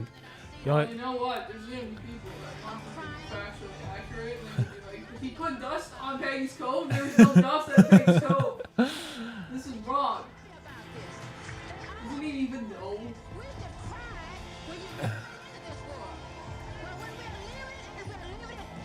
Noah's Cove is gonna be like, actually. all right, Carolyn.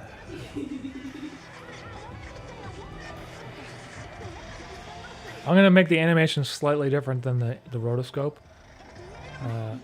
He's gonna stop here, and I think he's gonna just stop here and let his tie is gonna come down before he gets back up.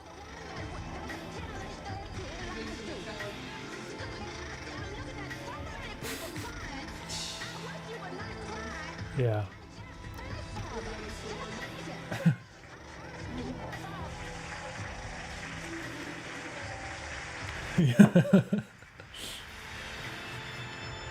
Does your live stream have spoilers? I mean, it has spoilers in the sense that you're going to see this animation in the final episode, but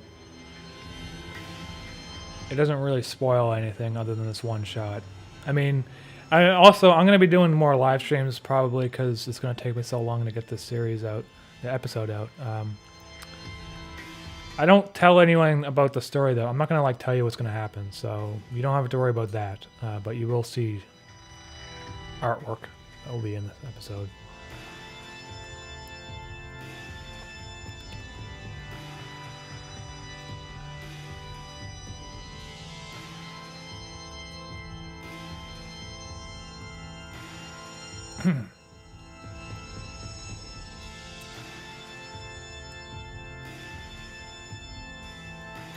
Flop that tie.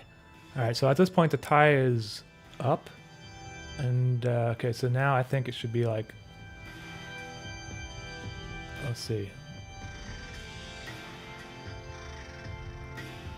It's like, it like shoots upwards for a second.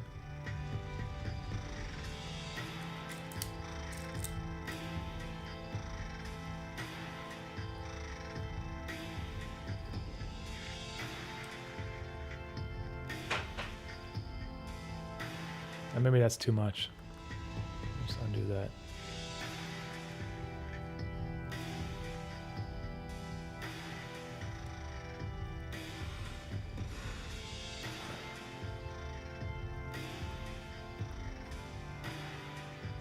I'll have it go downwards now. Let's see. No, that doesn't seem right. Hold on. This is tough. I'm basically just guessing how a tie would look. It starts there, probably goes like...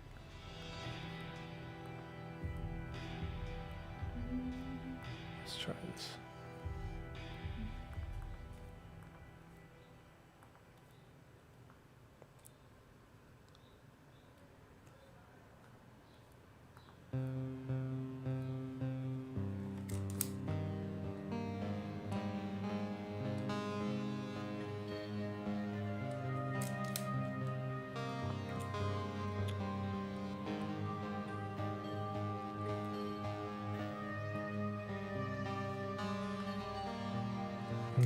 You know what? This is also not quite right. I feel it needs to be more like...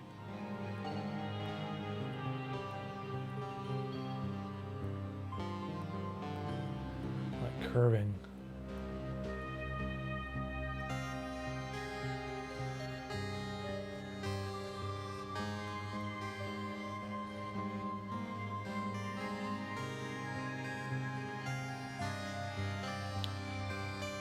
You know what I should really do is I should do the tie on a separate layer. I'm going to do the tie on a separate layer because then I can adjust the timing of it and stuff. So I'm just going to draw him without a tie, basically, until I have to do the tie.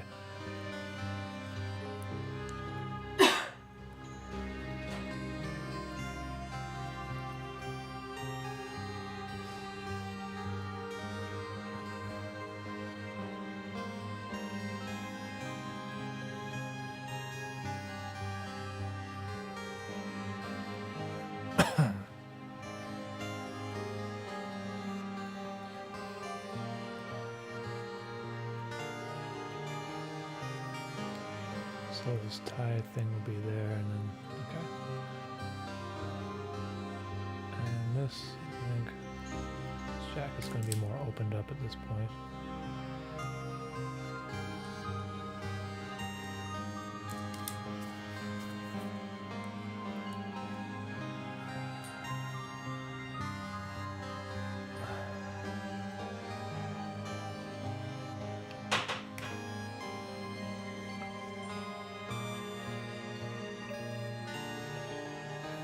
Is he going to sit still until his clothes fall back in place?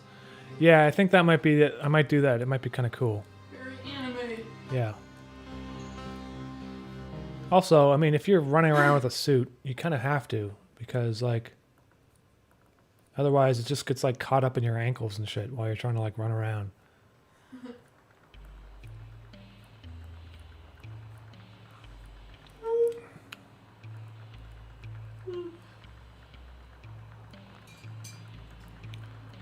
as much as this takes a lot, you know, this is like a lot of work. This kind of stuff I like doing because when it's finished, it looks really cool. Like you get to see all this different, like, it's perspective and stuff moving, and it's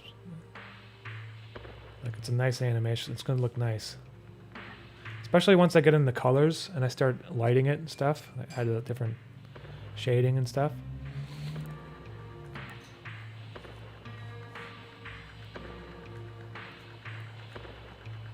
Now, I animate at 15 frames a second, but this particular shot, he is animated on 2s.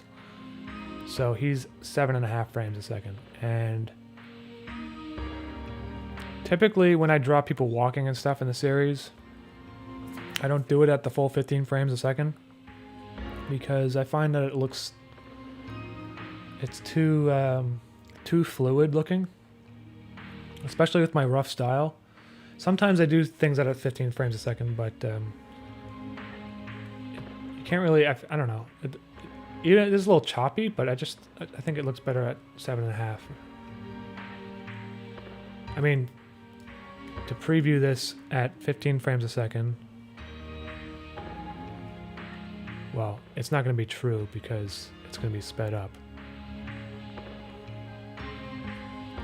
But it would be like really, I mean, it looks really smooth. Some people might like that actually. He just jumps down. It almost looks like more like a better timing. It's almost like real time, you know?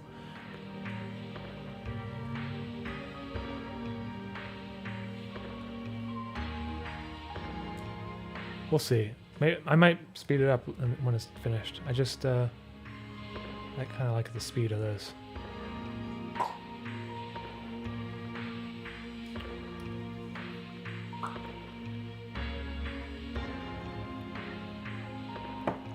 Courier, I will be selling them as Blu-rays, I think. Won't be until won't be a while though. I don't think they're going to be ready for Christmas or anything like that, unfortunately. I'm going to be, as soon as the series is finished, I'm going to start working on like VHS and Blu-rays and that sort of thing for people who want like physical versions of it.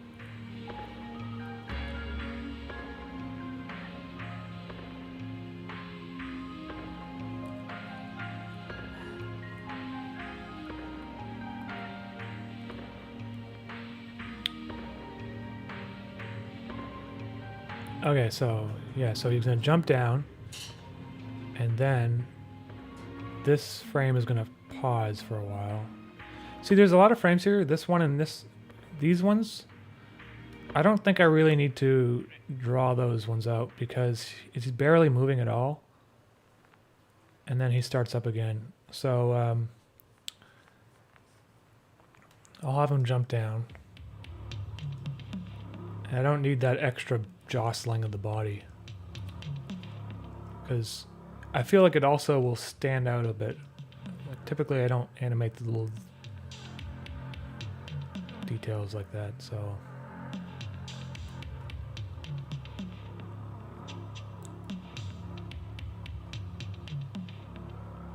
what I'll do is just duplicate this frame, I think, and I'll just change the movement of his head only.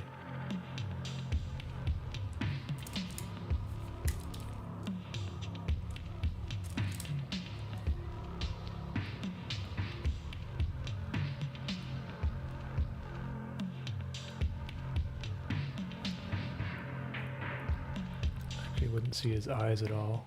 You would just see the top of his hat.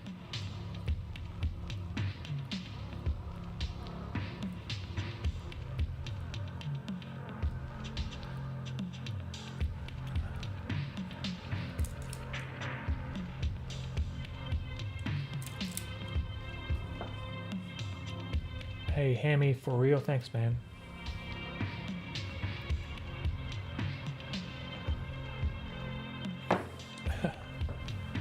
Yeah, a lot of people want the VHS. I think that would be cool, and I'm gonna get it done properly. You know, if I can because VHS is interlaced video, which basically means it's not 30 frames a second, it's 60, and they're half frames. So they're like, you take one frame and you take the other frame. So I have to figure out how to transcode it to VHS so that it looks the best.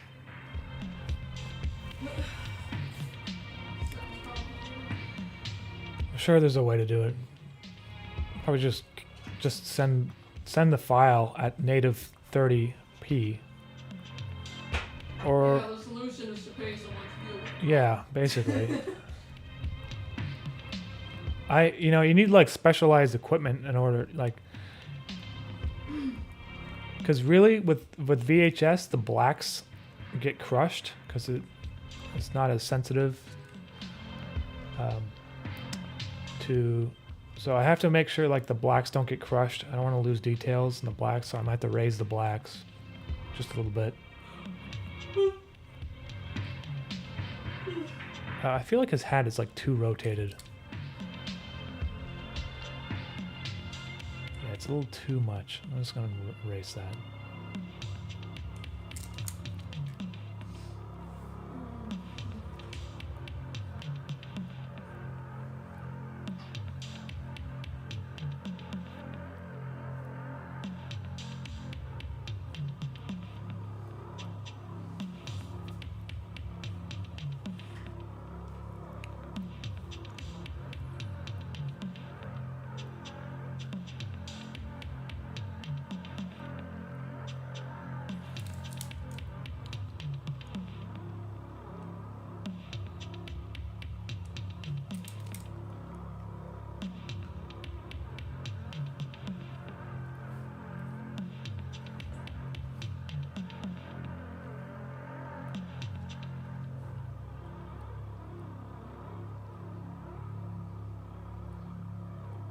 There we go, that's better.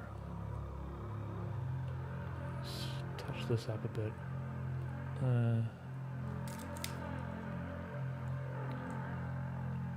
Landon, I've never seen one of your streams before. I didn't know you had a face.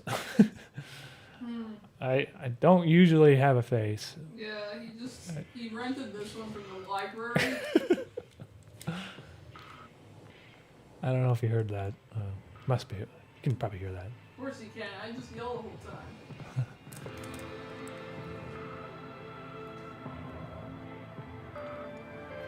time. Is that how most VHS tapes work? I believe so, because basically native video, broadcast video before.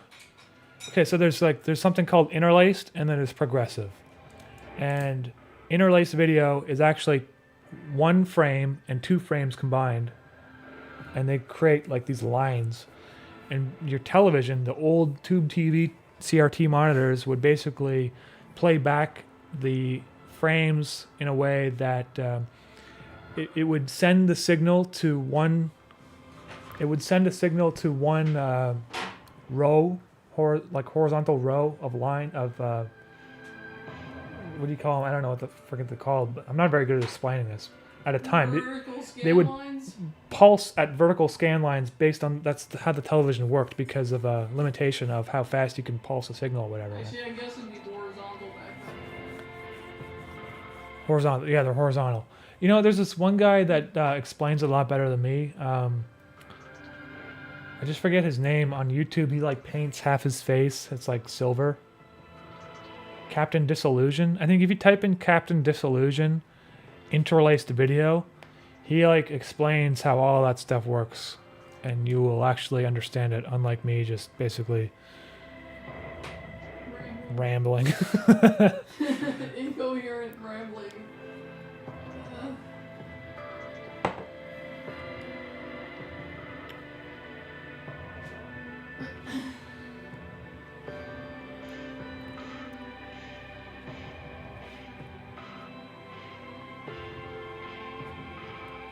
Okay, so at this point, he doesn't really move, but his clothes move. So I'm going to redraw his jacket.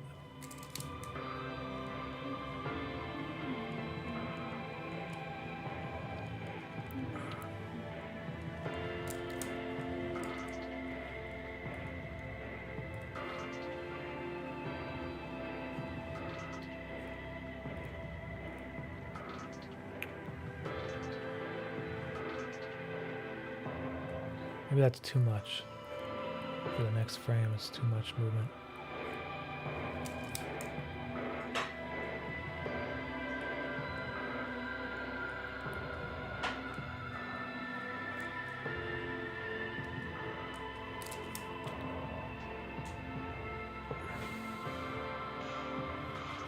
And this one would also droop down a bit.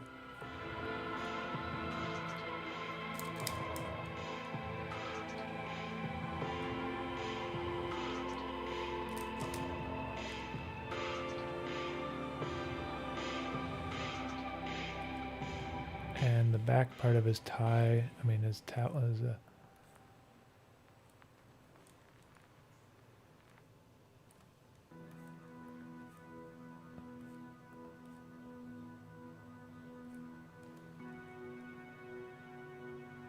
No, this is too high up. I'll bring this down.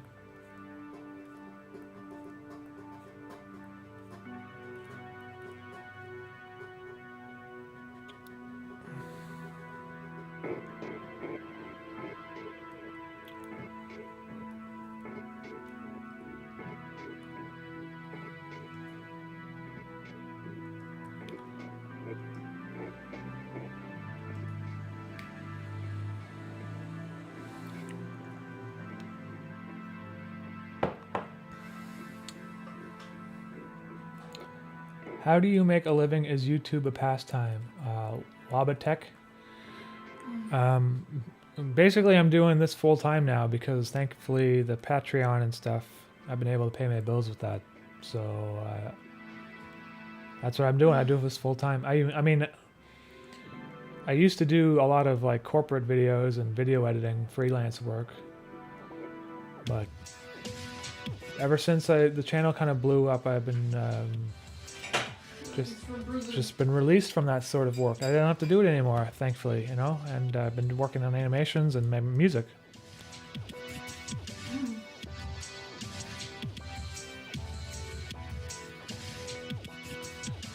I don't know if it's always going to be like that, so, you know, I got to make the most of it while I can, you know? I hope it is forever. I hope we never have to do cardboard box videos ever again. We used to do corporate videos, like, we used to go to a factory and film how a forklift works and make a video about how a forklift works. Or we would go to a cardboard factory and talk about how cardboard is stacked.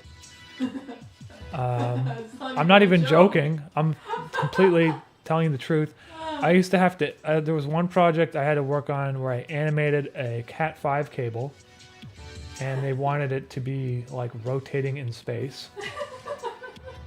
I pretty much quit that job, actually. I was like, you know what? It's not even worth the money to do this Cat 5 cable. You can also go back to the MindGeek. Or I could go back to MindGeek and work on striptease videos for Playboy, which I don't think they even have that contract anymore, so they probably... Laugh at them. You fucked up. Like, the guy that owns that company, his house was, like, torched. Yeah, His $18 million house was torched.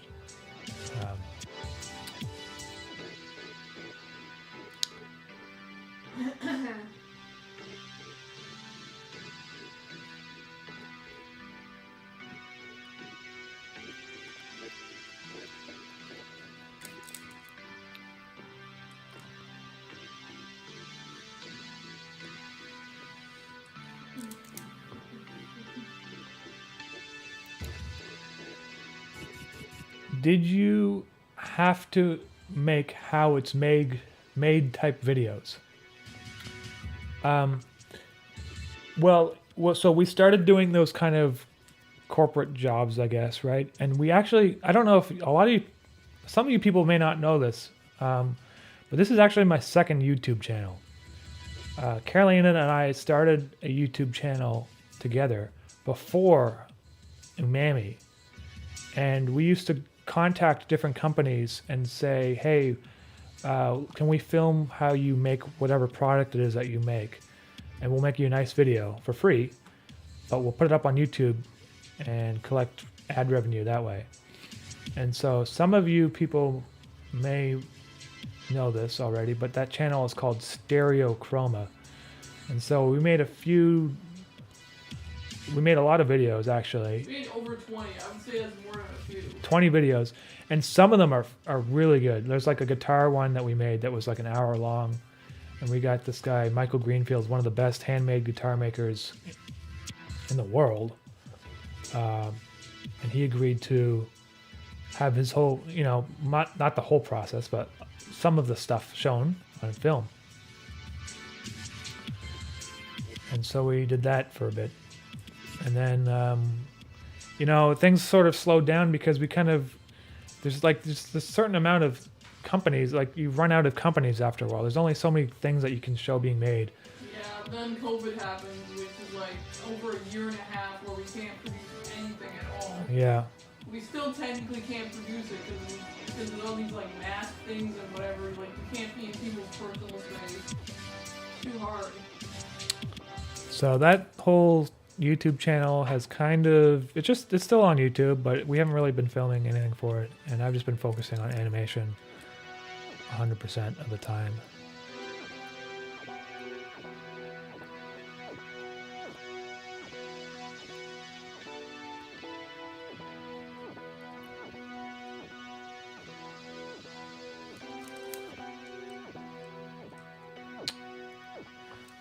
How do you spell it?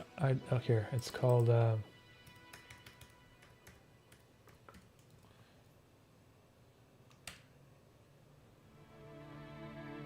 Stereochroma. So we get like maple syrup. How do you make maple syrup? We contacted a farm that's like 2 hours away, and then made a nice maple syrup video. It's pretty cool actually, because they got all this new equipment, brand new equipment, the year that we filmed it with them.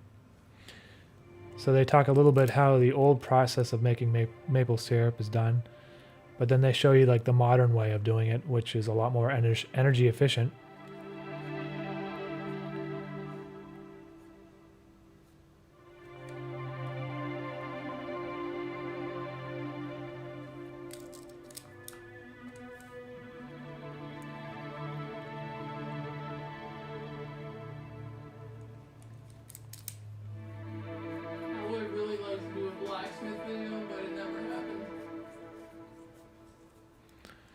There is a blacksmith in town, actually. Really? Yeah, their building is like next to those grain elevators. What does he make? I don't know, but I think it's like some sort of like heritage sort of thing, you know?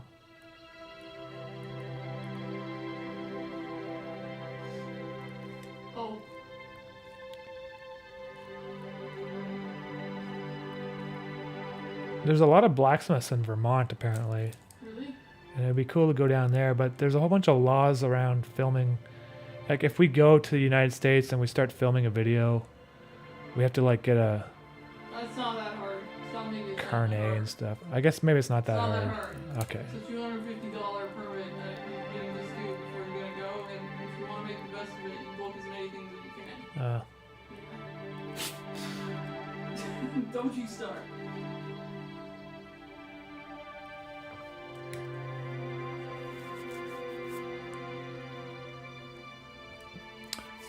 That channel is bigger than your main one now. Yep. Yeah, it is bigger, but you know what though? Like, there's a difference between how many subscribers you have and how active the subscribers are. Yeah. And so, yes, there's like 500,000 subscribers on that channel, but they're not active at all. Like, if I were to post a video there, nothing would, like, you get like 3,000 views or something, and it's, I don't know. I don't know why the algorithm just works that way. I can't really explain how it is.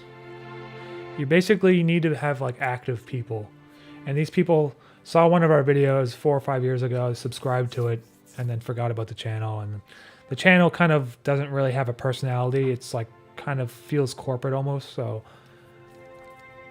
there's nothing to really connect to, and yeah, I feel like we fucked up by not having a host.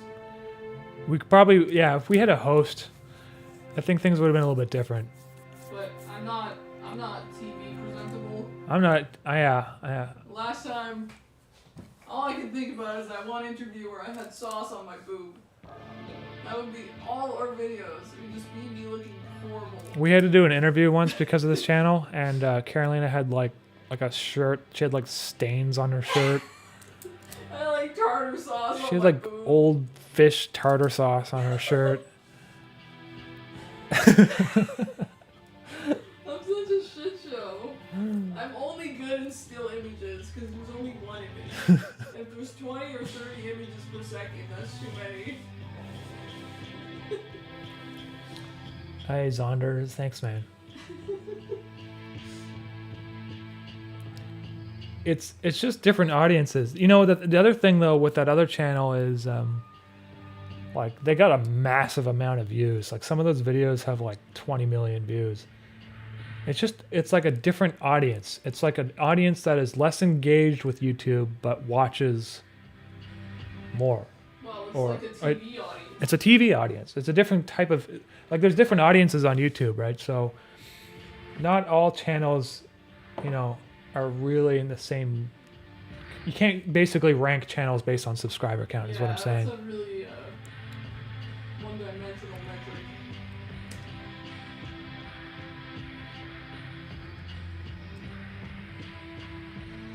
Okay, so this is looking all right now. Now I have to draw the tie in, and I said I was going to do it on a separate layer. So I'm going to make a new thing here.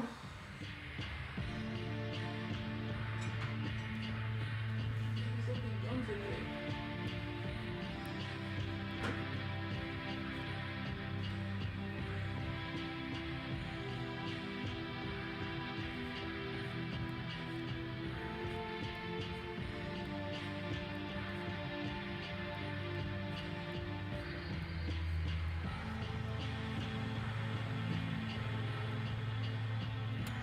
Um,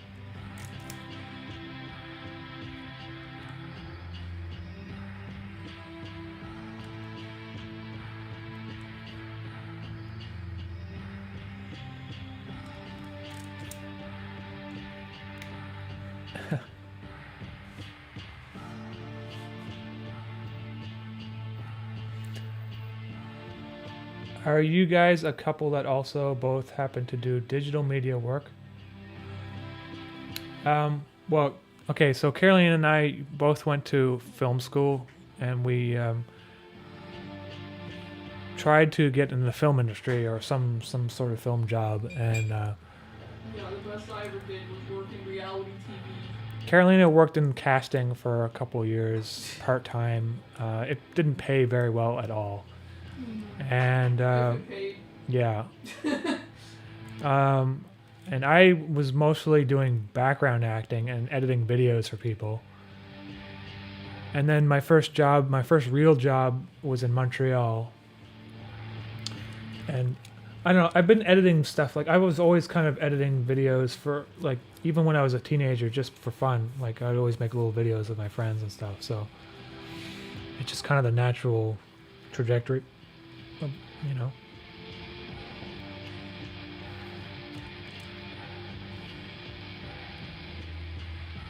Okay, so the tie comes down, and oh, I feel like it's flopping the wrong way at this point, so I have to fix that. I just erase this. It should flop like this. So I have to erase this thing here. And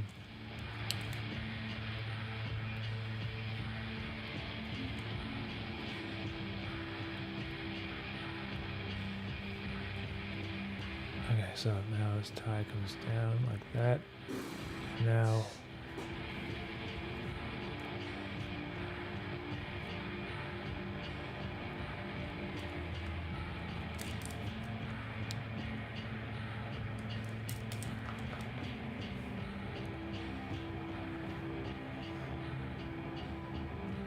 his tie like gets shorter. It's another thing to be careful of. It doesn't. You don't actually see the bottom of it. There, okay.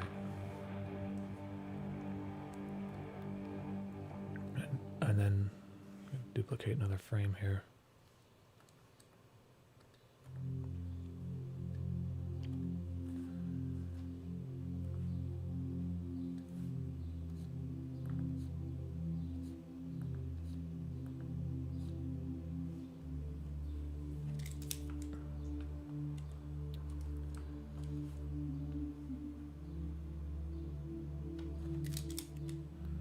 Hopefully my mic is still working and not all scratchy sounding.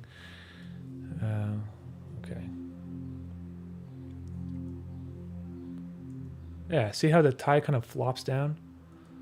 But it needs one more frame, I think.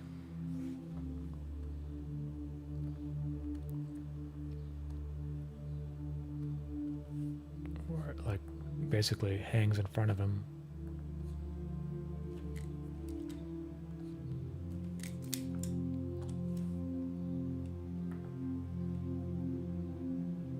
That.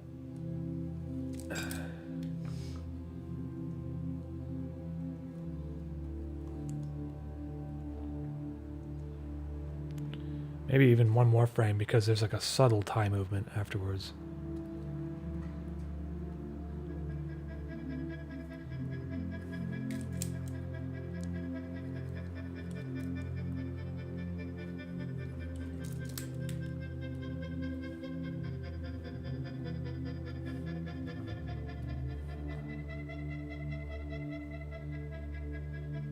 Oh, what did I just do there? I think I just erased what I just drew.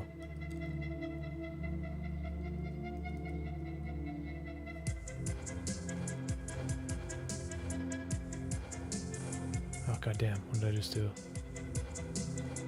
Let me just... Hopefully this... No, whatever. Just redraw it.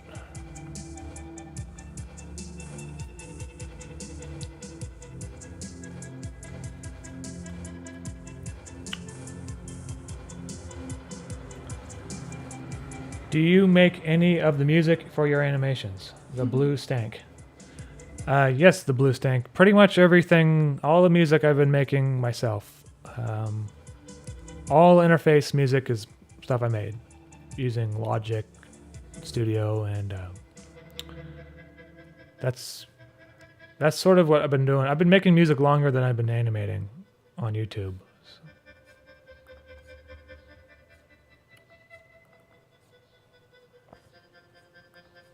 And it's kind of why I started animating was to promote the music, actually. And now I do animation, I'd probably say just as much as the music.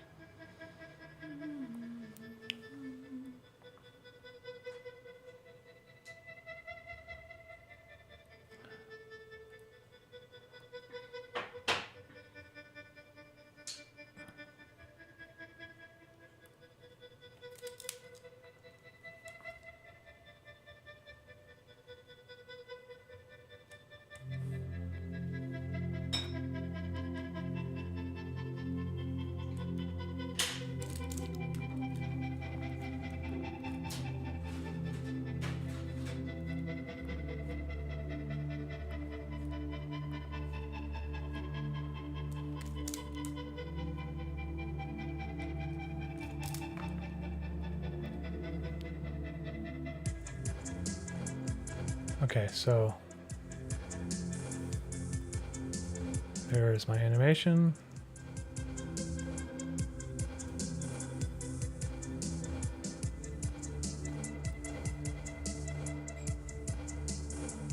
Not bad. You know what? Maybe I don't need to have him like getting back up. Maybe I just have this. I'll just have it. You know, maybe it's more stylish if he just has his clothes stop moving. You know? Yes.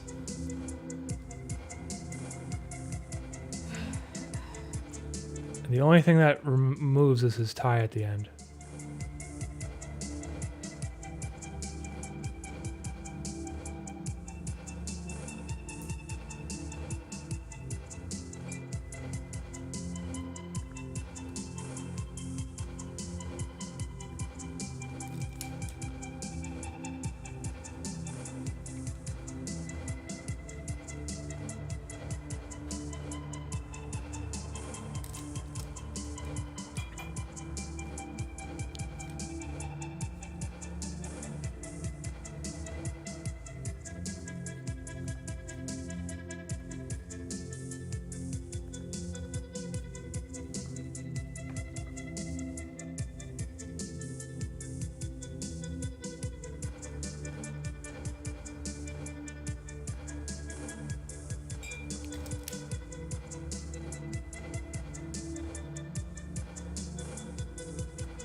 Yeah, I like that. That's cool.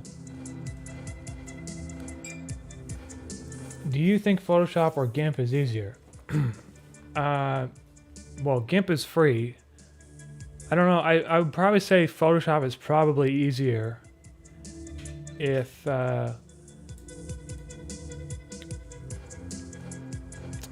you know how to use it. I've never really used GIMP before. I've done it a few times, but I can't really say. Do you always use Photoshop or do you use Adobe Animate? I only use Photoshop because I don't like vector. It's not that I don't like it. It's just I prefer to animate in a rasterized format that is pixelated, and so I'm using the pencil tool. And Adobe Animate has a lot of. I find the tweening and stuff to be. The thing I don't like about Adobe Animate and Flash-based animation is that if you build a character and stuff, you almost put yourself into a box where you don't want to have your character move in more dynamic movements, make any dynamic movements, because it's almost like flat on straight. And of course there's exceptions to that, but like with this, I feel like I have more freedom to just, if I want to rotate his whole body, I can just, instead of tweening it, I feel there's more, it just feels a little bit more like actual traditional animation this way, I'm not really a big fan of Flash animation. I feel like, unfortunately, a lot of television shows these days are going the whole Flash route too, and I actually feel like this kind of like style of animation is coming back, because I do feel like the Flash is kind of getting kind of dated looking on. And also, I think the software Adobe Animate is like unsupported. It's not very supported very well. It's really old. It's based off of what used to be called Flash. I think it was. I don't know if they still. Anyway. Do you have any tips or recommendations on how to begin learning music theory? Or where to start? Not synthetica. Well, the first thing you need to know is there's different scales and modes, and if you mix and match the scales and modes, you'll make a song that might not sound very good. It might sound out of tune, whatever. So I would, just start with learning one mode. You could learn like C major, which is the easiest one, which is just the white keys basically, and your root note is C, and that's easy to learn if you're playing the keyboard, because you can't really mess it up, because as long as you don't touch the black notes, then you're not gonna, and for a long time, that's how I used to play piano. I used to just play everything in C major, and I used to use a transposer to transpose things into like E minor or Phrygian or whatever, C Phrygian or Locrian, whatever. So maybe you could try starting that way, and then slowly you can learn a different mode or scale or whatever. You can try experimenting. But I'm not really the best person to be asking about that sort of stuff, because I really did not learn how to make music through traditional ways. I just sort of messed around on my keyboard for about a decade until I started feeling confident about it. And I really can't even play music live because of that, because what I do is I play music, I'll record it, and then I will adjust the MIDI notes later, and I feel more like I'm a composer than I am a musician, because I'm doing a lot more composition and notation, arrangement and stuff that plays back after it's done. So maybe just look up some YouTube videos on, you know what, there's one YouTube guy that's really good. I can give you a recommendation. I've been watching his videos because I'm still learning music theory myself. Like, I don't, there's a lot to learn, honestly. What's his name? Is it David? Oh yeah, okay. David Bennett Piano. I find that he has a lot of music theory videos, and he's able to explain them with examples, and it really helped me understand the theory of music. Even though I can't necessarily do it live, at least I kind of know the theory behind it. So just type in his name there, and you'll find out some more about that kind of stuff.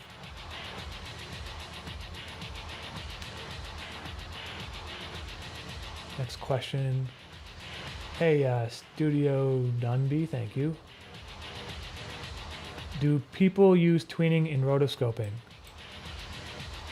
I think you can actually, George Kush. There's like new software now that allows you to do that. I don't really know what the name of the software is though. I think it's pretty new. But basically you would like draw it like I did, but then on the in-between frames you could like push the lines around. So you don't have to like manually draw everything.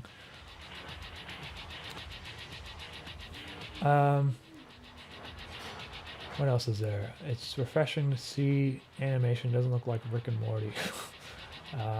You know what though? I feel like Rick and Morty actually, it's not so bad. They have a huge budget now, so they can do crazy stuff. But you know, they're not that bad. There's some shows that I watch, like, okay, they're remaking Trailer Park Boys as an animation, and it's got the most uninspired animation I've ever seen. Kind of like when they remade Magic School Bus, that's on Netflix, and it looks like absolute crap compared to what it used to look like. I feel like Rick and Morty does like they got pretty talented. Even though if I ever had the opportunity to make a big show, I wouldn't go down that route. Adriano Lima. Hey man, well thank you for the super chat. That's really kind of you. Thank you.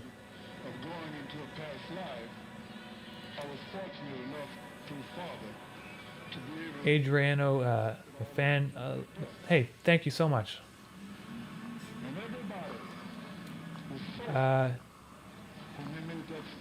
Yeah, George Kush. Yeah, so Joel Haver, he uses some software that's new called EB Synth, and I think it uses neural networks, and it generates frames, but it's not quite tweening. It's what it does is it's applying an image on top of a recorded video, and tweening a drawing would be like drawing a video and then being able to adjust the lines of the frames. I wonder if, I'm sure there might be in the future something that could take this animation that I just did and it could generate the lines in between them without me actually having to do more work.